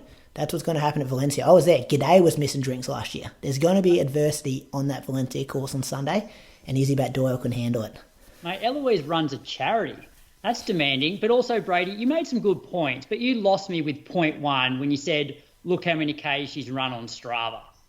That is not relevant whatsoever. Training's not relevant, is it, to performance? Well, that could actually be her demise, 200k weeks. And you came out with that as point number 1. Come on, do we not agree that mileage equals good running results? Oh, Brady, is there history of Izzy having massive sessions and great training weeks before this and not pulling it off? When has she had a chance to prove it? She's never run a decent marathon. Before. She hasn't run races before, has she? Have you seen what she's done over the 5 and 10? I love that Froth has gone straight for how things look on Strava. Yeah, big Strava man, this guy. I don't like the numbers. I like the numbers. Watch out for her on Sunday, fellas. Watch out for her. Also, good idea, Brady. I enjoyed that. The only one that doesn't have kids, so she can focus on it more. You guys know what it's like having kids. Takes kids your time. make you stronger, mate. Look at our Australian female marathoners. They're better after kids, mate. It also contradicts my point about being busy is a good thing, but not having kids is not a good thing. Yeah. So I probably shouldn't have read that last one out. It hurt my case. It's going to be a fascinating race. What time is it Sunday, Arvo? Do we know yet? I think it's 6 o'clock or something, isn't it? Yeah. Daylight saving time. We'll put links if we can on show notes, whatever. What's Instagram. Party, I reckon. I actually think we're doing. Are we doing that live show straight afterwards? Like uncut episode, like quick 20 minutes straight off the bat. Quick weekend recap. I think Zaka wanted us to do that. Did he? The boss has spoken. The boss is like, Patreon only. Like first, remember we did it after World Cross Country? That was different. Well, yeah, it's different in that it was. We're in the same house. Like crazy, just the way the whole day had unfolded with the weather and the storms rolling in, and but I'm happy to do it. Could be the same as well. Couple of other whispers as well. What do I have here? Oh yeah, Sinead the Kenyan. Oh, Bruce McAvaney on the microphone in stadium on Saturday night. So if you go into the venue, you'll be listening to Bruce call the races. That's exciting, boys. Stadium. Hey. You know, everyone loves Bruce about the running, but I haven't got on board him. Haven't got on board his race calls. What about Ollie Hoare, Com Games? Yeah, that was pretty good. Yeah. That's going to light up the DMs, Moose. I know it will. I know. That's... Did you like him as a footy commentator? Controversial opinion, but I haven't loved his running race calls. I just haven't. Moose is going to be throwing his new phone in the river by the end of the week. About Kathy Freeman. That was a pretty I good call. like that. That was very good. Well, which ones didn't you like? Oh, there's been a few. And look, it's hard to call a 10K race, as you're going to find out very shortly. Yeah, so if you don't want to listen to Bruce in the stadium, bring headphones and you can listen to me on the live stream. Yeah, how much you get paid for that? Yeah, well, I'm only doing live stream. I'm only doing special comments. You won't hear me calling the races. Can you imagine me trying to do that? Was that a number that you said? No chance of doing that. I'm just doing special comments. I think they really wanted a guy who's finished 20th before at Zatopek just to do some special comments, and they gave me a call. Maybe you're the next Bruce. No, it's that we've got two people calling the race. I'm just sitting in the box, like just looking at when Caitlin Adams makes her move and when Zach Fascioni comes over the top of them all with 250 metres to go, and then Dave McGill kicks him. How long a 10K race is, and when a move gets made, the commentators talk about that, not you. Yeah, true. I'll just be like, I reckon this move's coming. They'll go down to you and say, Brady from trackside, how are they looking? No, I'm in the box. We've got a guy, Mitch Dyer's down the track. Oh. So there's 4 of you commentating one race? There's 2 teams. So there's in-stadium team and then there's live stream team. And I'm on the live stream team as special comments. Oh, that's the one we get to watch Moose from home. Moose will be there at the track. Surely, Moose. No, I'm going to go there, I think. If he doesn't have COVID. Yeah, that's true. I'm kind of expecting that. But no, I'm hoping to be there. Yeah, should be good to see the atmosphere. I'll put you on over Bruce, I reckon. Might walk around with headphones. Might be a good idea so you don't get bailed up by too many people. Pretend you're on the phone call with headphones. No one bails me up, mate. If you see Moose down there Saturday night, bailing him up for me. I'm not the bloke who's like wearing big Inside Running podcast t-shirt, wear the beanie, like it's hoping. A good beanie, that one. Yeah, it's going to be cold. You probably need a beanie. 18 degrees and wind and rain, I think. Well, maybe I won't go. That's still 5 or 6 days out. Well, let's talk about Lisa. You reckon she's going to run that Australian record at Valencia? Hard to know when you don't know the training. Well, I know you'll say yes to both, Brady, because you're no, I actually won't. a frother for national records. No, I am, but I played a special part in that Australian record last year with Sinead, so that's close to my heart. How's that? She crossed the line and there was no Australians there, and then I saw her. First Australian she saw. Right. Pretty significant part. Come out of the medical tent. I'm like, Sinead, how'd you go? She's like, yeah, I broke the Australian record. I'm like, congratulations. Without you, it probably wouldn't have happened. Well, she was pretty close to chasing me down, to be honest. So, yeah, I think she holds it. What do you reckon, Croaks? Look, I think she's a chance, because her PB is 2:23 from Osaka. Is Lisa's PB from Osaka? Yeah, this year. Yes, wasn't it a PB? And she went out at blistering pace at Berlin the last year. Yeah. So, look, I don't think Osaka is like the quickest course around. So I think the 2:23 there is worth maybe a little bit more. And you only got to find like a minute. So I think there's a chance, but I'm going to say that no, because national records are hard to come by. So there's more chance of it not happening than happening. But if she has a good day, she'll be close. Moose? Won't happen because of how rare it is. That the odds are that it won't happen. Like, I think you're right. I think she'll come close. I think she'll run 2:22 mid. Still be an amazing run, wouldn't it? Yeah, it would. Yeah, Brett and Ed Goddard at Fukuoka. You want to put a time on that? Free hit for Brett, isn't it? Yeah. Like once again, it's like I could see Brett running faster than what he has previously, and it's always helpful when it's your own record you've got to beat. But then again, Brett does have the history of stitches, so I think he'd need like a perfect day again to go faster. So I'll say no as well. Yeah, no for me. I don't reckon his build has been as good as the previous one.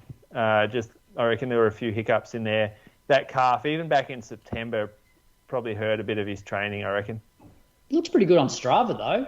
Mate, don't go judging stuff on Strava. Didn't you just tell me that? Yeah. No, it wasn't more about the actual overall. Well, I suppose it's still the same thing if you're looking at sessions. But you reckon you will, Brady? Yeah, I interviewed him last week. Did you listen to that chat? Yeah, I did. It's very calm. It's very collected. I think he will. I think he's grown up a lot. He kind of just expects those stitches will come now. He's accepted them. And he's got strategies. And you start talking about a guy that's broken 60 minutes for the half, and if you're breaking 60 minutes for the half, there's no reason you can't run 2:06. Pack's going. Was it 63? They're going through it. Yeah, I think so. Hey, I asked the monthly boys this. Stewie Payson. What do you think? You don't reckon he'll be able to do it? No, I think he'll be able to do it. But I just put it to him. Would you see Josh Kerr, Whiteman, Jakob Ingebrigtsen, all the big dogs he races over 1,500?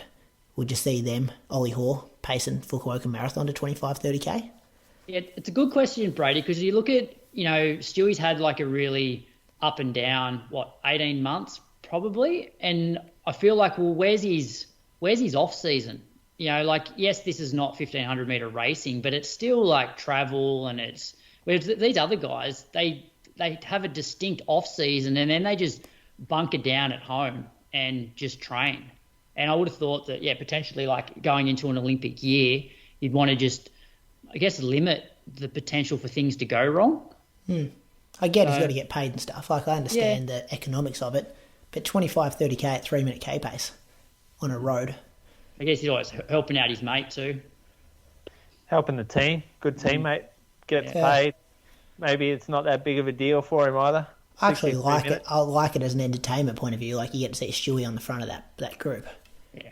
That's why people like Stewie though. Like, he's happy to go out and do this type of stuff, and if he's racing, he's happy to take it on and not die wondering. But as you said, but then the other people that he races against on the circuit, they approach things completely differently. You can't tell me though that you wouldn't have preferred to see him at the Bell next to Pat Tiernan and Jack Rayner on Saturday night in Melbourne. That would be good. Yes, I would prefer that. Dave McNeil on their shoulder, pulling out scissor hands. Moose, you agree with me? I know the financial game might be a bit different, but yeah. Yeah. Oh, I don't know how much you would get for a pacing gig. Chriso reckons huge. Oh, huge? What did he say? He didn't put a number on it, but he said very big. Oh, not very big compared to what Stewie would get for some of his appearance fees and stuff, I don't reckon. 10 grand? Nah, way more than that. He wouldn't get 30,000 to pace. 30,000. No, he wouldn't. No. I reckon 10 max, probably. Way more than 10 croaks. I'd say 10. No way. No way. That's my guess. No way. Oh, good to see we're on the same page, Moose. Yeah. I'll tell you some stuff off air. Frother lives in Lululemon land. He just cashes checks every week, masses of... And he get paid more than any runner in Australia, I reckon. Brady rolls out a yoga mat, $500, please. You guys are idiots. Absolute idiots. But I think it'd be more than that. What's coming up? We've just spoken about it. We've previewed it all. Keep an eye on Patreon for a quick show Sunday night. Fresh thoughts. And then we'll do all this again. We'll save the listener question next week. Croaks have been going for 90 minutes, and we've got Pat Tiernan for an hour coming up here. So enjoy that interview.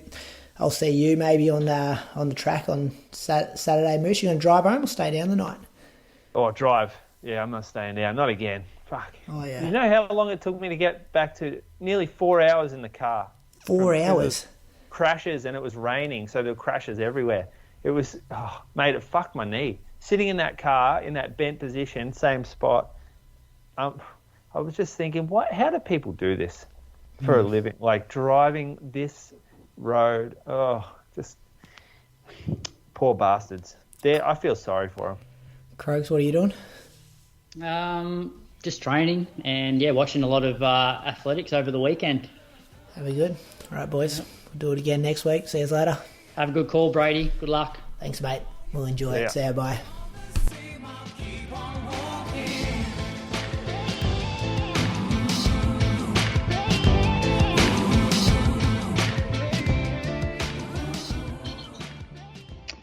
This week's guest is the former Australian 10,000 metre record holder with a PB of 27.22. He's a two-time Olympian, was the 2016 Zatopek champion, and has returned home to Australia for this weekend's edition of the Zatopek 10.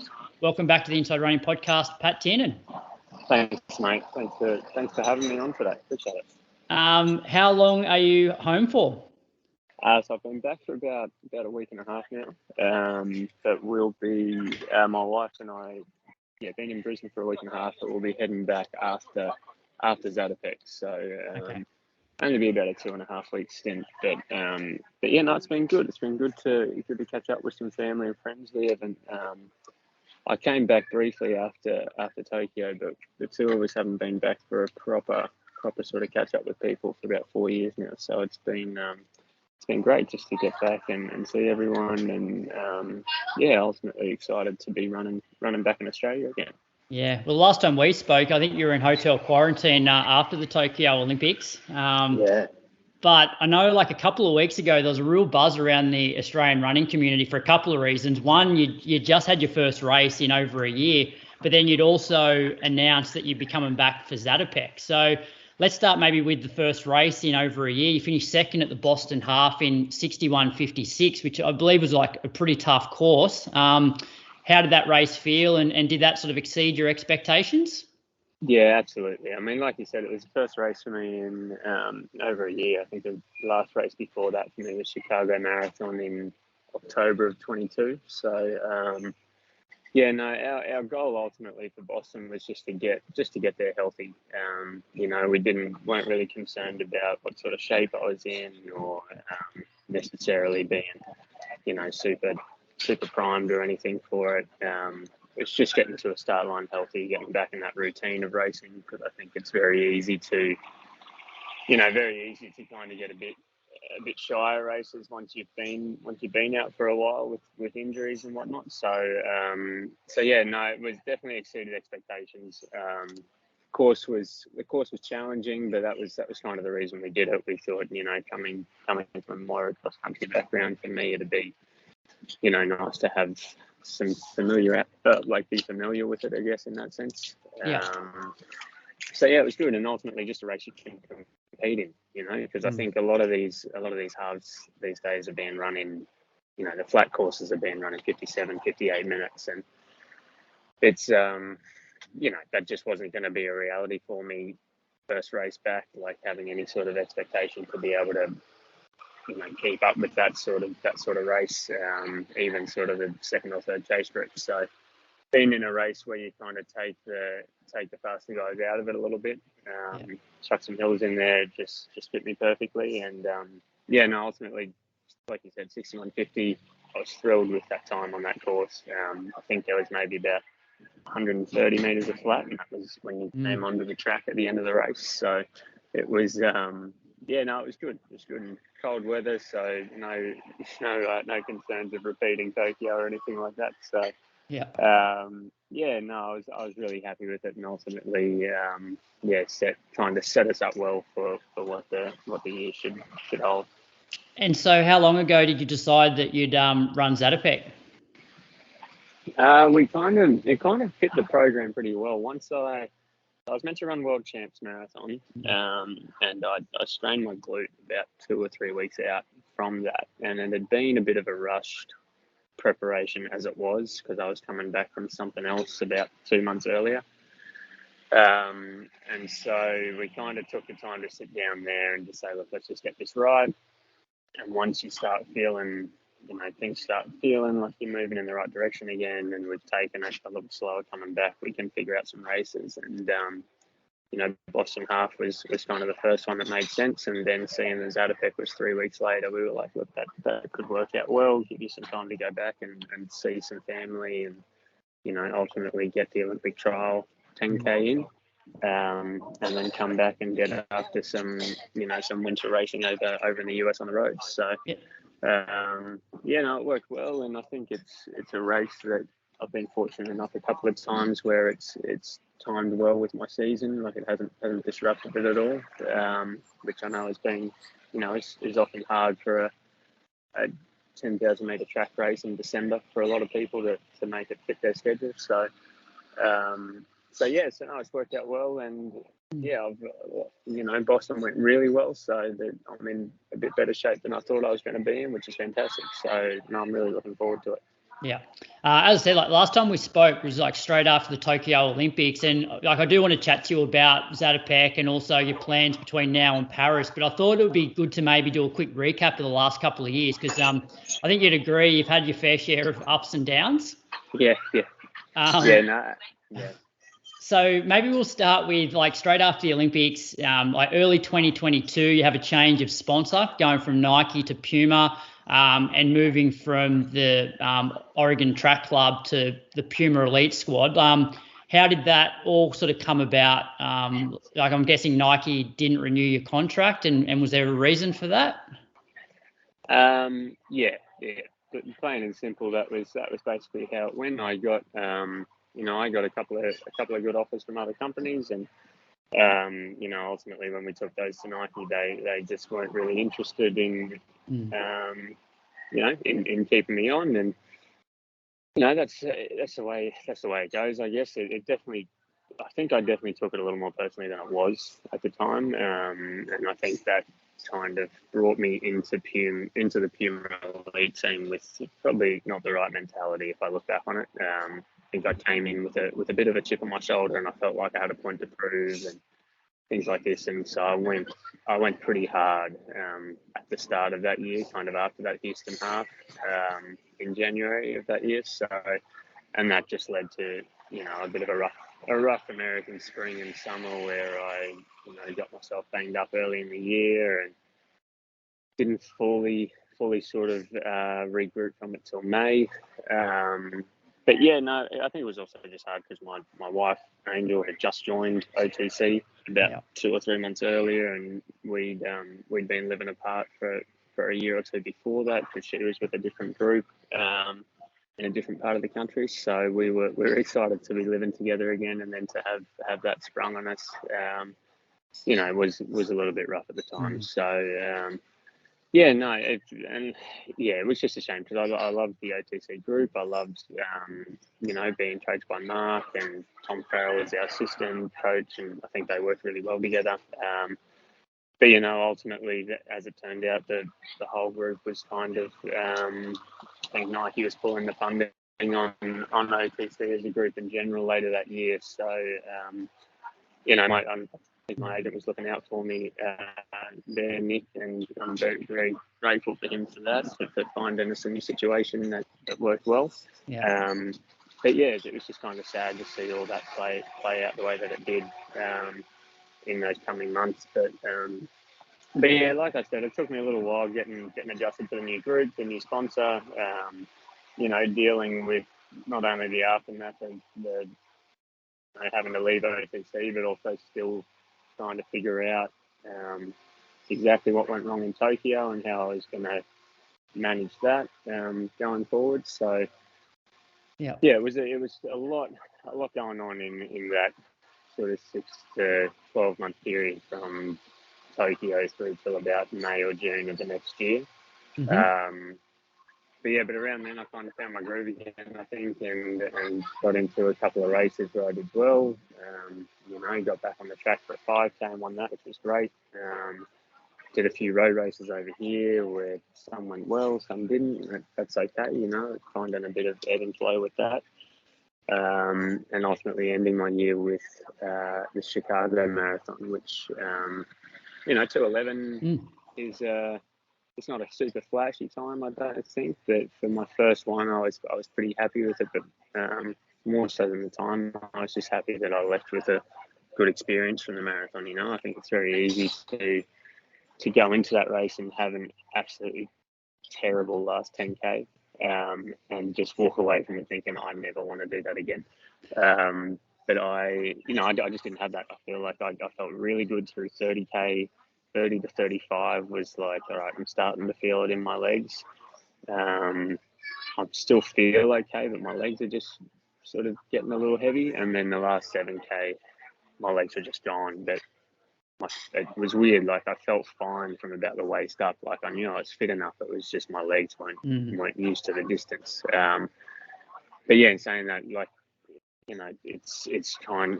I walk away from that thinking, all right, I know what we've got to do to kind of to fix it for next time sort of thing. It wasn't like I walked away thinking this just isn't the event for me.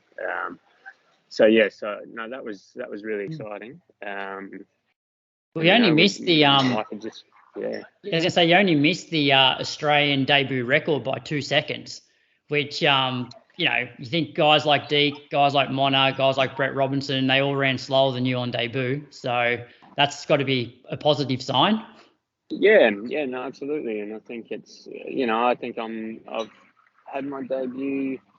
I think 28 might be. I don't know where that ranks age-wise as far as when they all made their debuts in the marathon, but I'm very lucky to have had people like that go before me and do it. I haven't really spoken too much to them all directly about the marathon, but I've been fortunate enough to have conversations with all of them throughout my career and picked up on certain things. So there's definitely been, in that build-up, there were definitely things that they had, maybe said to me in the past, or I think Brett and I actually had a text message thread before that where we just kind of been talking about how tough it can be and stuff. So that between the community that's just I just want to see Australian running do well, and I think that's very prevalent in marathon right now. And even Lee Troop was over in the US. He was at Chicago while I was there, and he was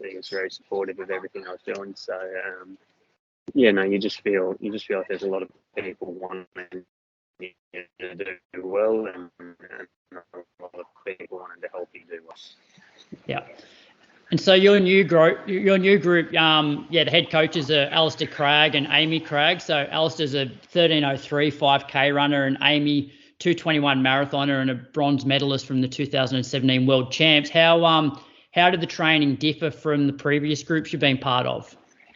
It was different. I think Alistair's mentor was, I believe, Jack McDonald. He was a head coach at Arkansas for a while over in the States.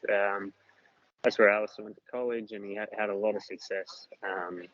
We were just looking over it about a month ago on Angel and I were kind of like, holy shit, he did a lot more than we thought in college. So it's and then came out of college and was racing up there through sort of the Keeley and Mottram's era as well. So but Alistair's definitely, I think he has for the most part come from it at a, we'll train at the level we're trying to get to sort of thing and make it get easier over time. And I've definitely come from a very different approach with, Marcus for 7 or 8 years, and then with Mark Rowland at OTC, where it was, Marcus was very, very tentative with me for a long time, and we always trained at a low intensity, not much mileage, and just sort of slowly build things up.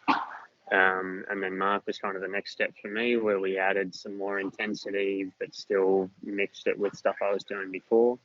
And then Alistair's definitely kind of a step above that as far as intensity. And I think it was maybe a little too much too soon for me straight away. And that's more so on me than anything else, just because, I like I said, I came into that group with a chip on my shoulder, and I wasn't really thinking clearly.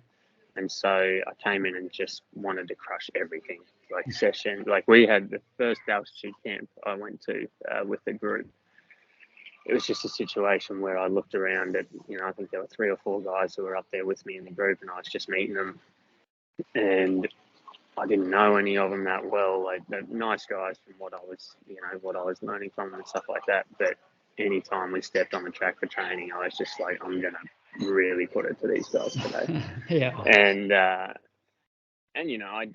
did. I came out and I really worked hard in training. I was training really well and really hard all the time. And then ultimately, when it came to race day, I was just hooked. And I think that training camp I sort of set the tempo for what to expect going forward. And that was the wrong kind of approach for me, because I should have come in just kind of with a bit clearer head, taken a breath and said, look, I can, like, some of these days, yes, but other days I'll be, just kind of at the back of the pack doing what I got to do to sort of get my training and go home, recover, sort of thing. And so it kind of took it to all this, this, like, after Chicago, I had basically three big injuries back to back. One was a stress reaction in December or January in my sacrum, and that kind of, I had to sort of rest that for 6 to 8 weeks before I could get back into any sort of running. And then after that, I had some sort of quad strain that just, was super painful. I was meant to race over in Europe, and that popped up about a week before that. So that was sort of bad time, but also maybe a result of me getting back into it too quickly. And then that last one was the glute strain a couple of weeks out from World Champs. And, we definitely were taking the right steps, but I think we were just slightly missing the ball with it a little bit. As far as how, I think we were not really appreciating how long it might take me to get back into stuff, or how light I kind of needed to take it. And so that was the approach that we kind of sat down in August. I said, look, okay, we've got to change something, because something's like not working right now, and it didn't work when I first came here. But like I said, that was all on me, just being like, I'm not actually recognising what I've done before, what has worked, and what I've actually come here to learn from you. Because I think it's very, you can just show up and run hard every day. Like, I don't think that takes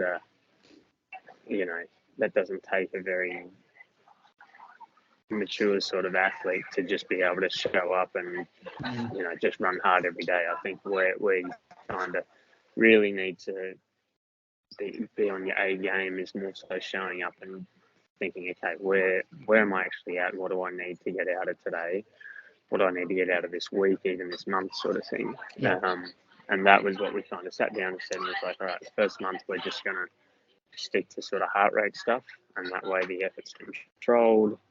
You're like, if you have to run slow, you have to run slow, but we're basically just not going to push you to the point where you're breaking down in sessions or overextending yourself for that whole month of September. And that's exactly what we did. And then October kind of reintroduced, like, maybe one really tough session sort of every three sessions, I guess, keeping the other two controlled. And now we've kind of gotten a good routine where we're alternating a hard session with a more sort of, not a light session, but a recovery sort of session, I guess, where it's just controlled and you're just getting your work in, going home, sort of thing. It's not anything that's going to look sexy on paper. So, so I think we've it's taken us a while, but I think we've really found a good groove there. So it has been really promising, and I feel really optimistic about it going forward now. So we're doing really well in that regard. Yeah, it's really interesting hearing, because this is the third time that you've done an interview for our podcast. The first one was with Julian down in Falls Creek, and then I interviewed you after the Olympics, and then this is the third one. And just seeing the evolution of you as a runner, and obviously coming from different groups. Because I remember the first time you did an interview, you're part of like the Villanova sort of Marcus program, where it was train conservative, but then almost exceed expectations in races based on what you're doing in training. And then I remember asking you after the Tokyo Olympics how OTC differed, and you're like, when I came to OTC, I definitely had to respect the easy days because the sessions were a step up in intensity from what I was doing with Marcus. And then it seems like you've gone to this next level of like intensity, and obviously you had a few teething issues, which you've sort of sounds like you've got on top of now. No, it has. It's actually, it's like, that's the best way to put it. Is just like you said. I think what I had to really sit down and do while World Champs was happening this year was, I looked back at the last almost like 7 to 8 years of training that I've done, and kind of just picking out, almost going through, like I would be talking to you, like figuring out what I've been doing, what's worked. Sorry. What's worked, what hasn't worked, and just kind of trying to put the pieces together. It's like you've got a puzzle, and some of the pieces turned upside down. You haven't quite figured out where one goes yet and stuff like that. And that was kind of what I was doing this summer, was just putting that all together and figuring out, all right, what pieces have I brought from Marcus, what pieces have I brought from Mark and OTC, and now what pieces have Alistair and Amy added for me now to kind of complete the process. And so it's it was definitely frustrating earlier this year, but it was really exciting being able to sit down and see everything sort of coming together on paper, and now we're in the process of putting it into action. And Boston was a really good start, I think, to how this plan has been coming together. How has mileage varied over the last few years? Because traditionally you weren't a huge mileage guy, but obviously you've stepped up to the marathon now. So what sort of mileage were you doing in the lead up to Chicago, and sort of where's your mileage at right now? Yeah, so Chicago we were looking at probably anywhere between 170 and 180k a week, which was big for me. I was always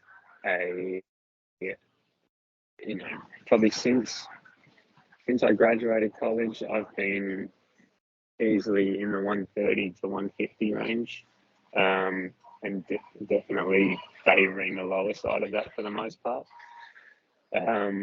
So it was definitely a big jump up, and I think maybe that was kind of what we found was getting back into that sort of mileage quickly was hurting a bit, and it wasn't what my body was familiar with and anything like that. And so this time around, we're kind of keeping it in that 160 to 170 range.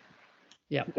Even dipping slightly below it, but more so having the emphasis, keeping the days that were big during those high mileage weeks, keeping those days still big. So like long run days will still be a large chunk, like our session days will still be a large chunk of the mileage, and more so just keeping the recovery days. Like we were doing 75 and 35 double runs. So it's like 75 minutes in the morning, 35 in the evening sort of thing. And so now we're just keeping it 60-30 on the recovery days, and just making sure that, say we were on a Tuesday, Friday, Sunday schedule for sessions and long run, that's going to be at least 50, if not more than 50% of the mileage for the week out of those 3 days. Yeah. So it's been good. I feel like my body's responded well to it. I feel confident that we've been getting the marathon efforts in that my body needs, and but also not, I don't feel like I'm breaking down in those longer sessions because of it as well. So it'll be interesting to see how it plays out. I've heard a lot of people here have been able to do this, just less mileage, but just have bigger session days and run well in the marathon. Like I've put up with Julian and Ryan Gregson while I was here, and I think Jen's kind of in a similar boat, Ryan as well. And I actually was able to talk with Kira D'Amato at Boston Half, and she was surprisingly a lower mileage person. I thought she would have been a higher mileage person, but yeah, she kind of almost goes through like a 4-week cycle with her mileage. So it's it's interesting hearing all the different approaches, and it kind of makes you realise, right, there's no one formula that works for everyone. You've just got to figure out what works for you, and what works best. So it's been exciting figuring that out, and hopefully we'll be able to put it into good use soon. Yeah. And when you were going through all of these injuries earlier in the year, because running is your job, does the thought of going and getting another sort of part-time job or having a bit of a normal life sort of come into your mind? Yeah, absolutely. I mean, it's you kind of got to hold yourself back from getting on LinkedIn and sending a few messages that you might not have meant in a few weeks' time, sort of thing. But no, I'm very fortunate. One that Kim is a great company, and they've still sort of supported to a certain degree with stuff, which has been great. But Angel had a very successful year running wise, which was great. I think one of the things that makes a rough year like this a lot easier is when your partner is doing very well in whatever they're doing, and Angel is doing the exact same thing that I'm doing, just in a different event. And she had the best year of her career so far by a long shot. So that was you know, that was really helpful and definitely brought a lot of peace of mind to me as far as like, all right, I can, you know, I can take the time to make sure I get this right and not have to rush back into it as far as a, you know, financial point stands for us, which was great.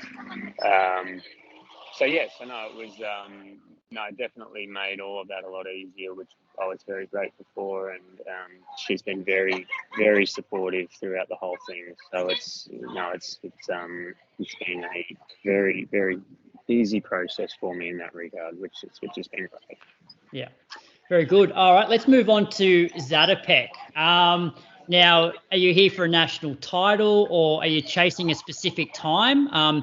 Do you know, and another part of that is, do you know if there's good like ranking points on offer for Zatopek?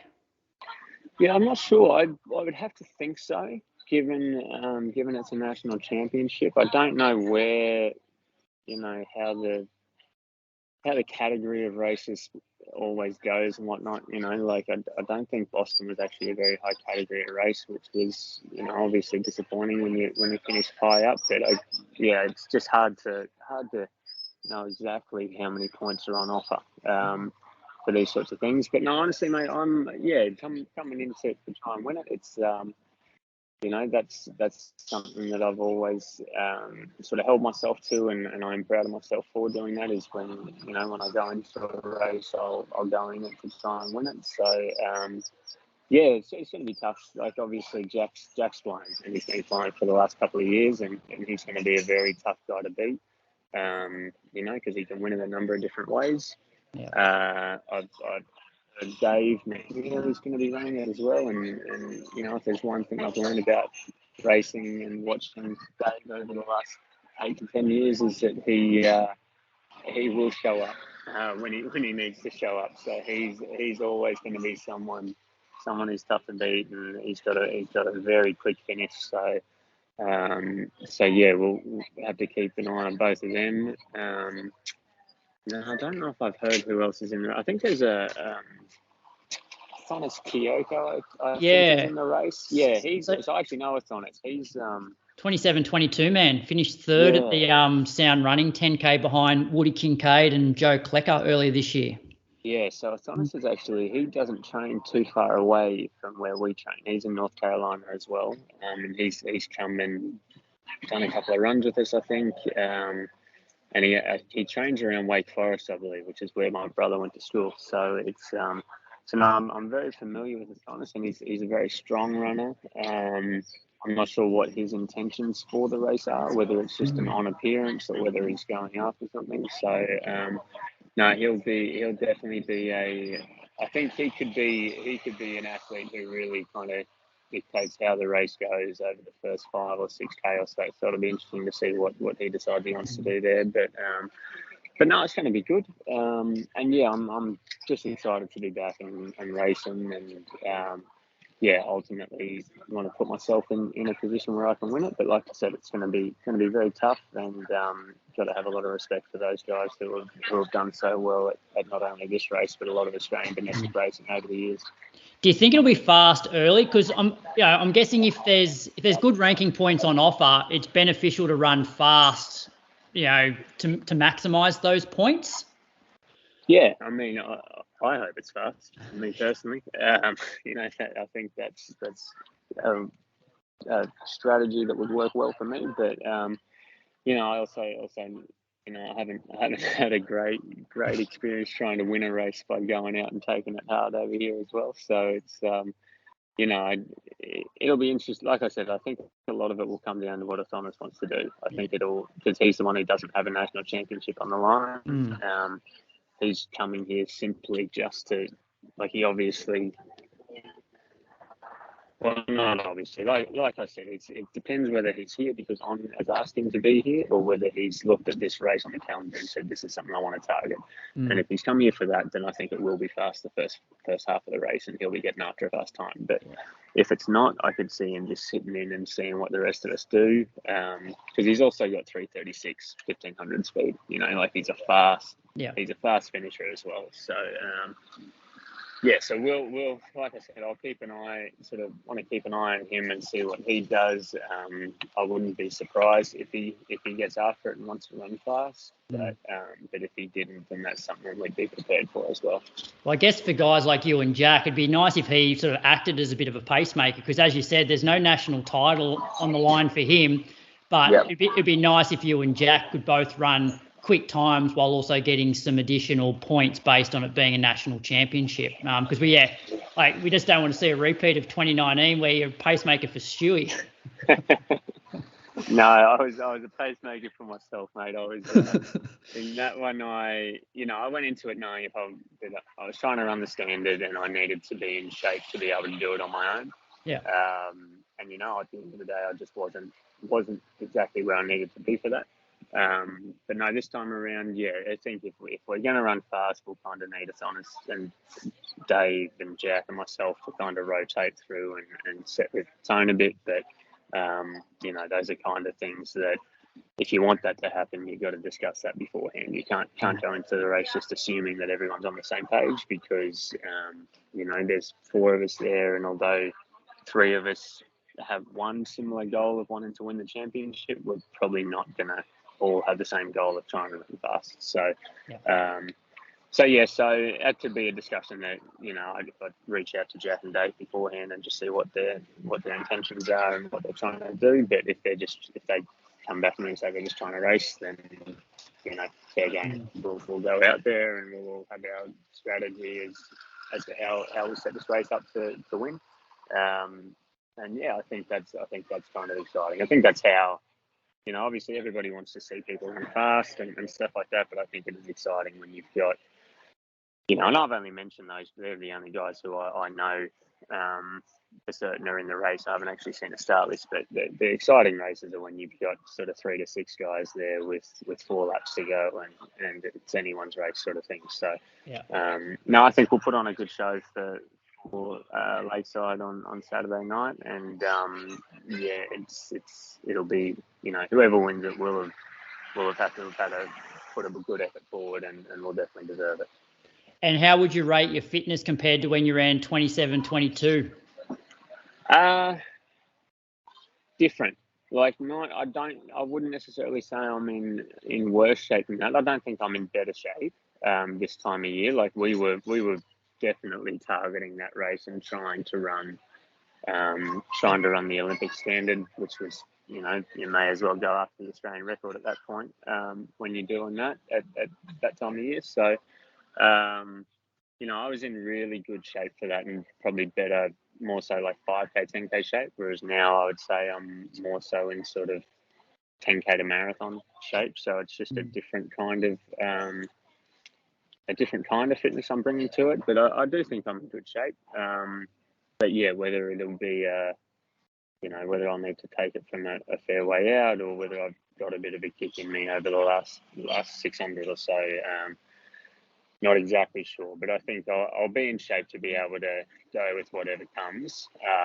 It'll just be whether I'll be able to respond to the last move that's made, and actually, be able to go with those fellas, because I'm sure I'm sure the likes of Jack and Dave are in pretty good 5K, 10K shape right now. So, it'll just be interesting to see where the field's at with about 4 laps to go, and see what we've got to do from there. So speaking of Olympic standards, the 10K standard has dropped significantly since the last Olympics, with it being 27 flat now. Your plans between now and Paris, and I guess the downside for you is that you missed all of last year, so you don't have many races on the boards from a points point of view. Are you focusing more on the 10K or the marathon for Paris? So we're looking. I would love to do the marathon. I think not because I don't think I can run fast in the 10. I think I'd still, regardless of if I was doing the marathon or not, I'd still like to get a fast 10K done in the lead up to Paris.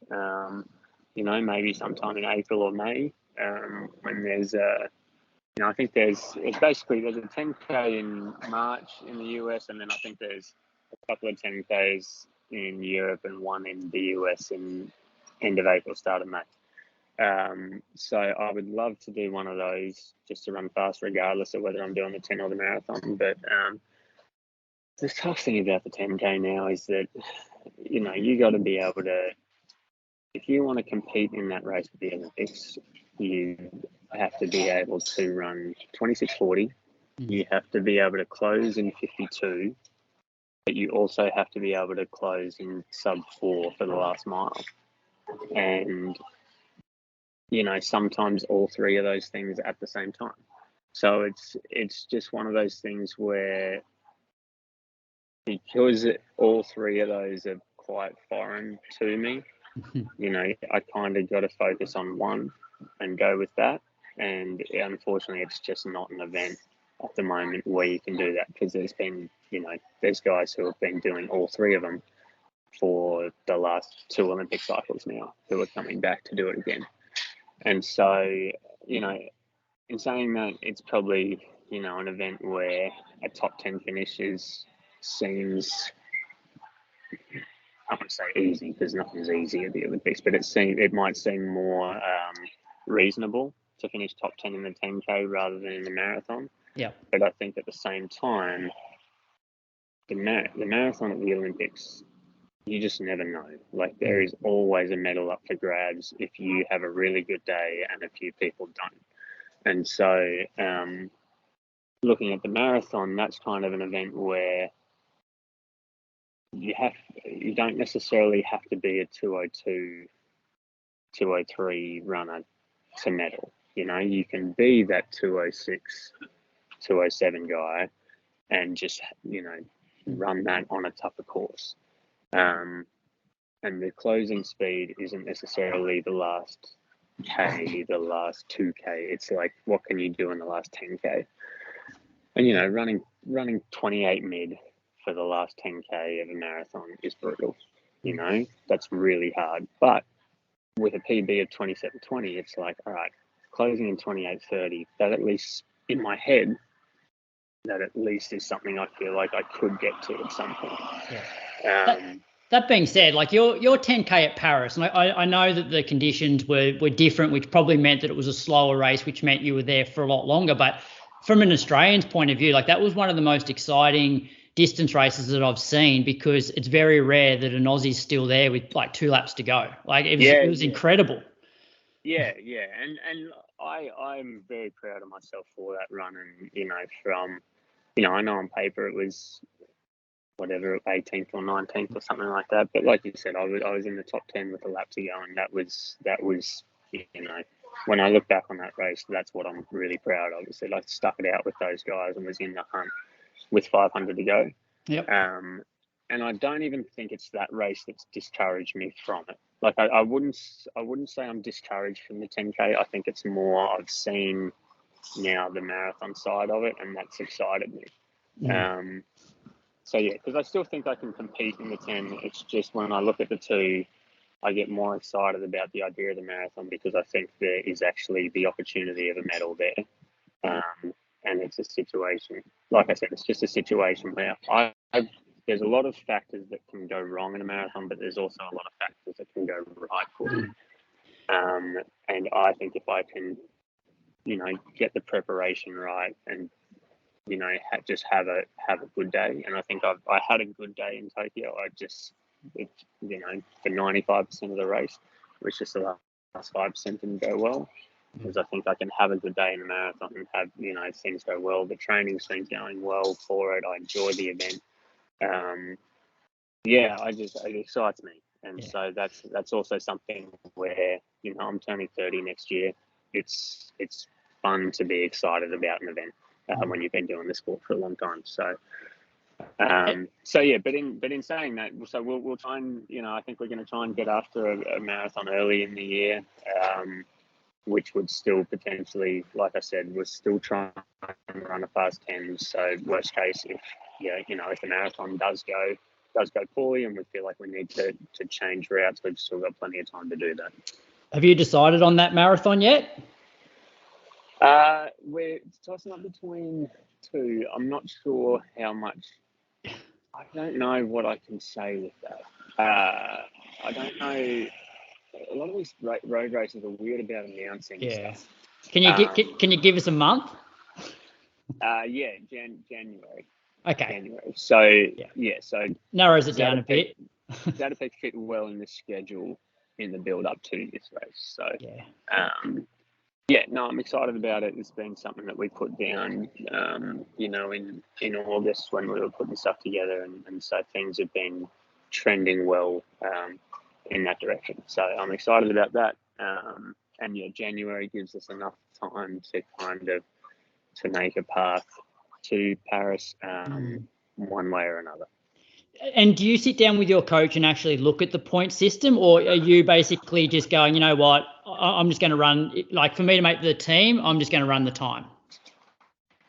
Yeah, I think we both just go in with the mindset of time first, and then the point system is kind of like a backup. I don't think we would more, I think sitting down and figuring out the point system would be a March sort of situation, March conversation. Because I think we're both optimistic people. We both know that if I want to do well in an event at these Olympics, I got to be able to run the time to before we get there, sort of thing. And so we kind of pick the races and stuff that we're doing to try and run the time. That's kind of the goal. And that's just always the way I've operated. I know the times are a lot quicker now and a lot more difficult, but at the end of the day, that's what you've got to be running if you want to be competing with these guys. And so that's what we're going after. Yeah, and we were chatting about it on the show the other week, in that like the marathon, they're probably not going to have any people qualify by the point standard anyway, because there's already 52 on 3 per nation that have met the standard out of 80. Whereas for the 10K, there's only 5 that have qualified by time out of the 27. So it looks like for the marathon you're probably going to have to run that sub 20 or 2:08:10 to get in anyway. I think if you come at it from that mindset, I think it makes it a lot simpler. I think you can get very caught up with the points and have to structure your season very differently to what you would usually do. Whereas if you kind of keep your season going where there's a time to run fast, there's a time to race, and then there's a championship season, then you can kind of, I think you can take care of the standards and the rankings without really overthinking it. But, that might also be very naive of me to be saying that. But that's the way that we kind of approach it. Yeah. And I guess a January marathon means that, like, if that one didn't, go perfectly, you could probably reload before the qualifying period ended. Yes. Potentially. Yeah. Exactly. Yeah. So there's still the option for, an April or late March sort of thing if you really wanted to. So, we're excited about it. Obviously the goal is to get the standard. We're not going to be super hung up if we fall just shy, but I think falling just shy could put us in a good position as well. Yeah. And last question, the move to North Carolina, what's the running like there compared to where you've been previously? It's pretty good, actually. There's one main trail or path that's down the middle of the 3 cities that we're sort of in. And it is, I think at the kilometres conversion, it's probably about 36 kilometres long one way. And it's amazing. We'll meet at just different points along that. We actually live about 1,200 metres off of it. So a lot of our runs are done on it, and half of it is like a gravel path, and the other half is a bike path, like a bitumen bike path. So, it's very handy.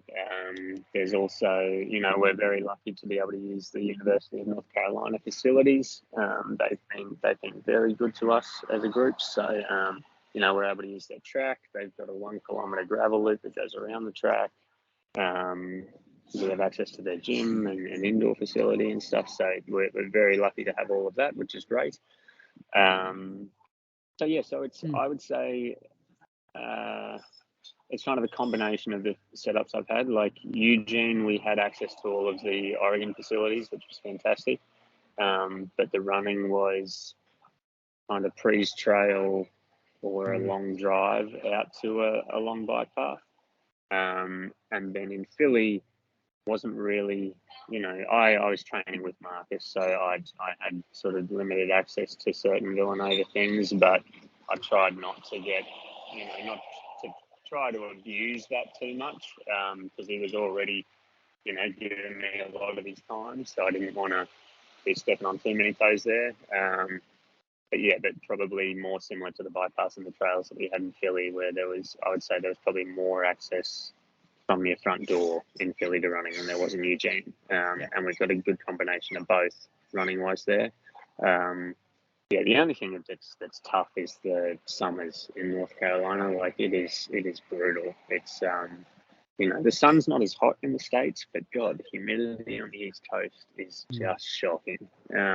So worse than Southeast Queensland? I reckon, yeah. Ooh. Honestly, like we come back here and there was kind of a stretch for the first week we were back where it was rough, like humidity and heat wise. But we were saying, we were like, look, this is better than what we had in the summer in the States. So let's suck it up and kind of get through it. But it's not fun. So we'll. I don't know what we'll do this summer though, because I know Paris is meant to be very humid.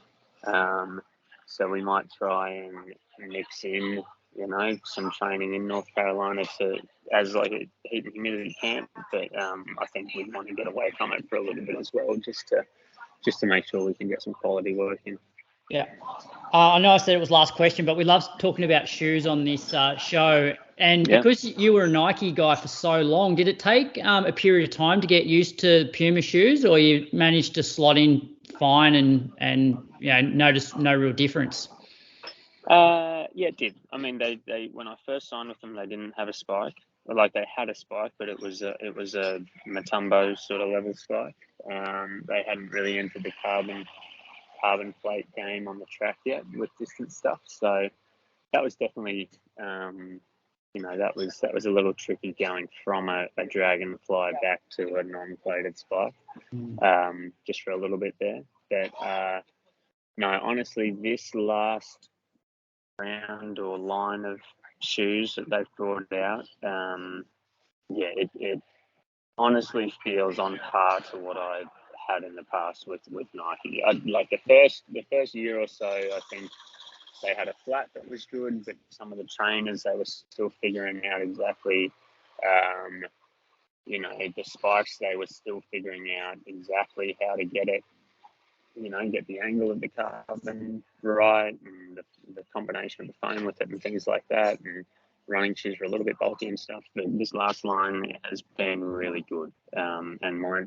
wife is very particular about that stuff, and she agrees with me with over the last 4 or 5 months or so.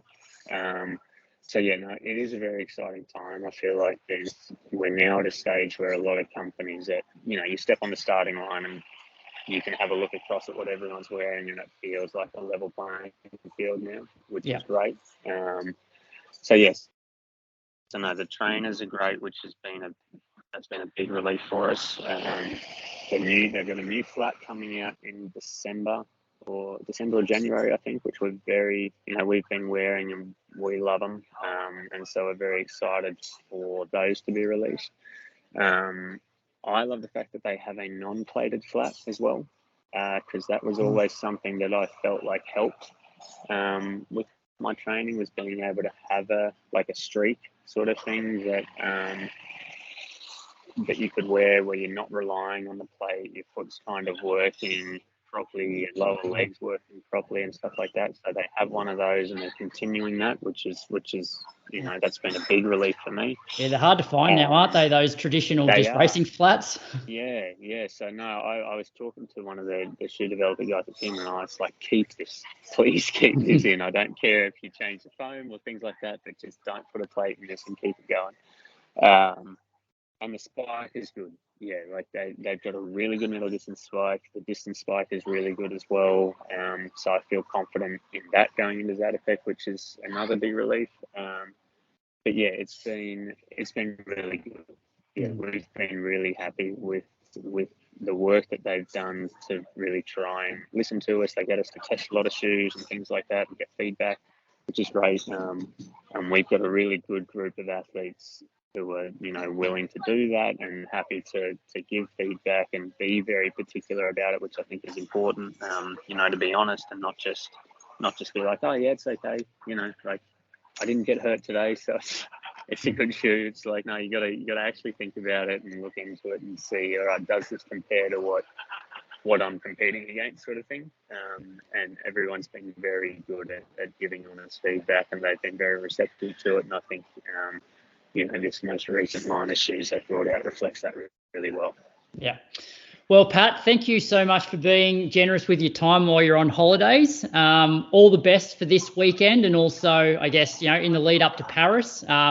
You're a great ambassador for the sport, and I know there's always a buzz around the Australian running community when Pat Tiernan's healthy and fit.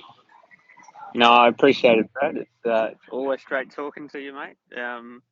We'll see what sort of developments I've made in 2 years' time when we're back on here.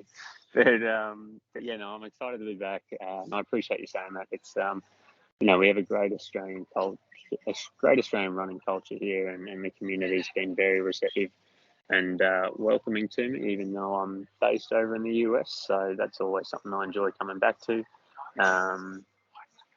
I'm excited. So thanks again for having me, and we'll hopefully we'll see you soon. Yeah, we'll make sure it's not every 2 years. Maybe we'll do like a 6 monthly catch up or a yearly catch up. Yeah, well, let's not make it too frequent, because then I'll start sounding like a hypocrite when getting all the back and forth that I go through in those 2 years. So, but no, I appreciate it, mate. And you guys are doing really well. I love listening to the podcast. Thanks again, Pat. No worries.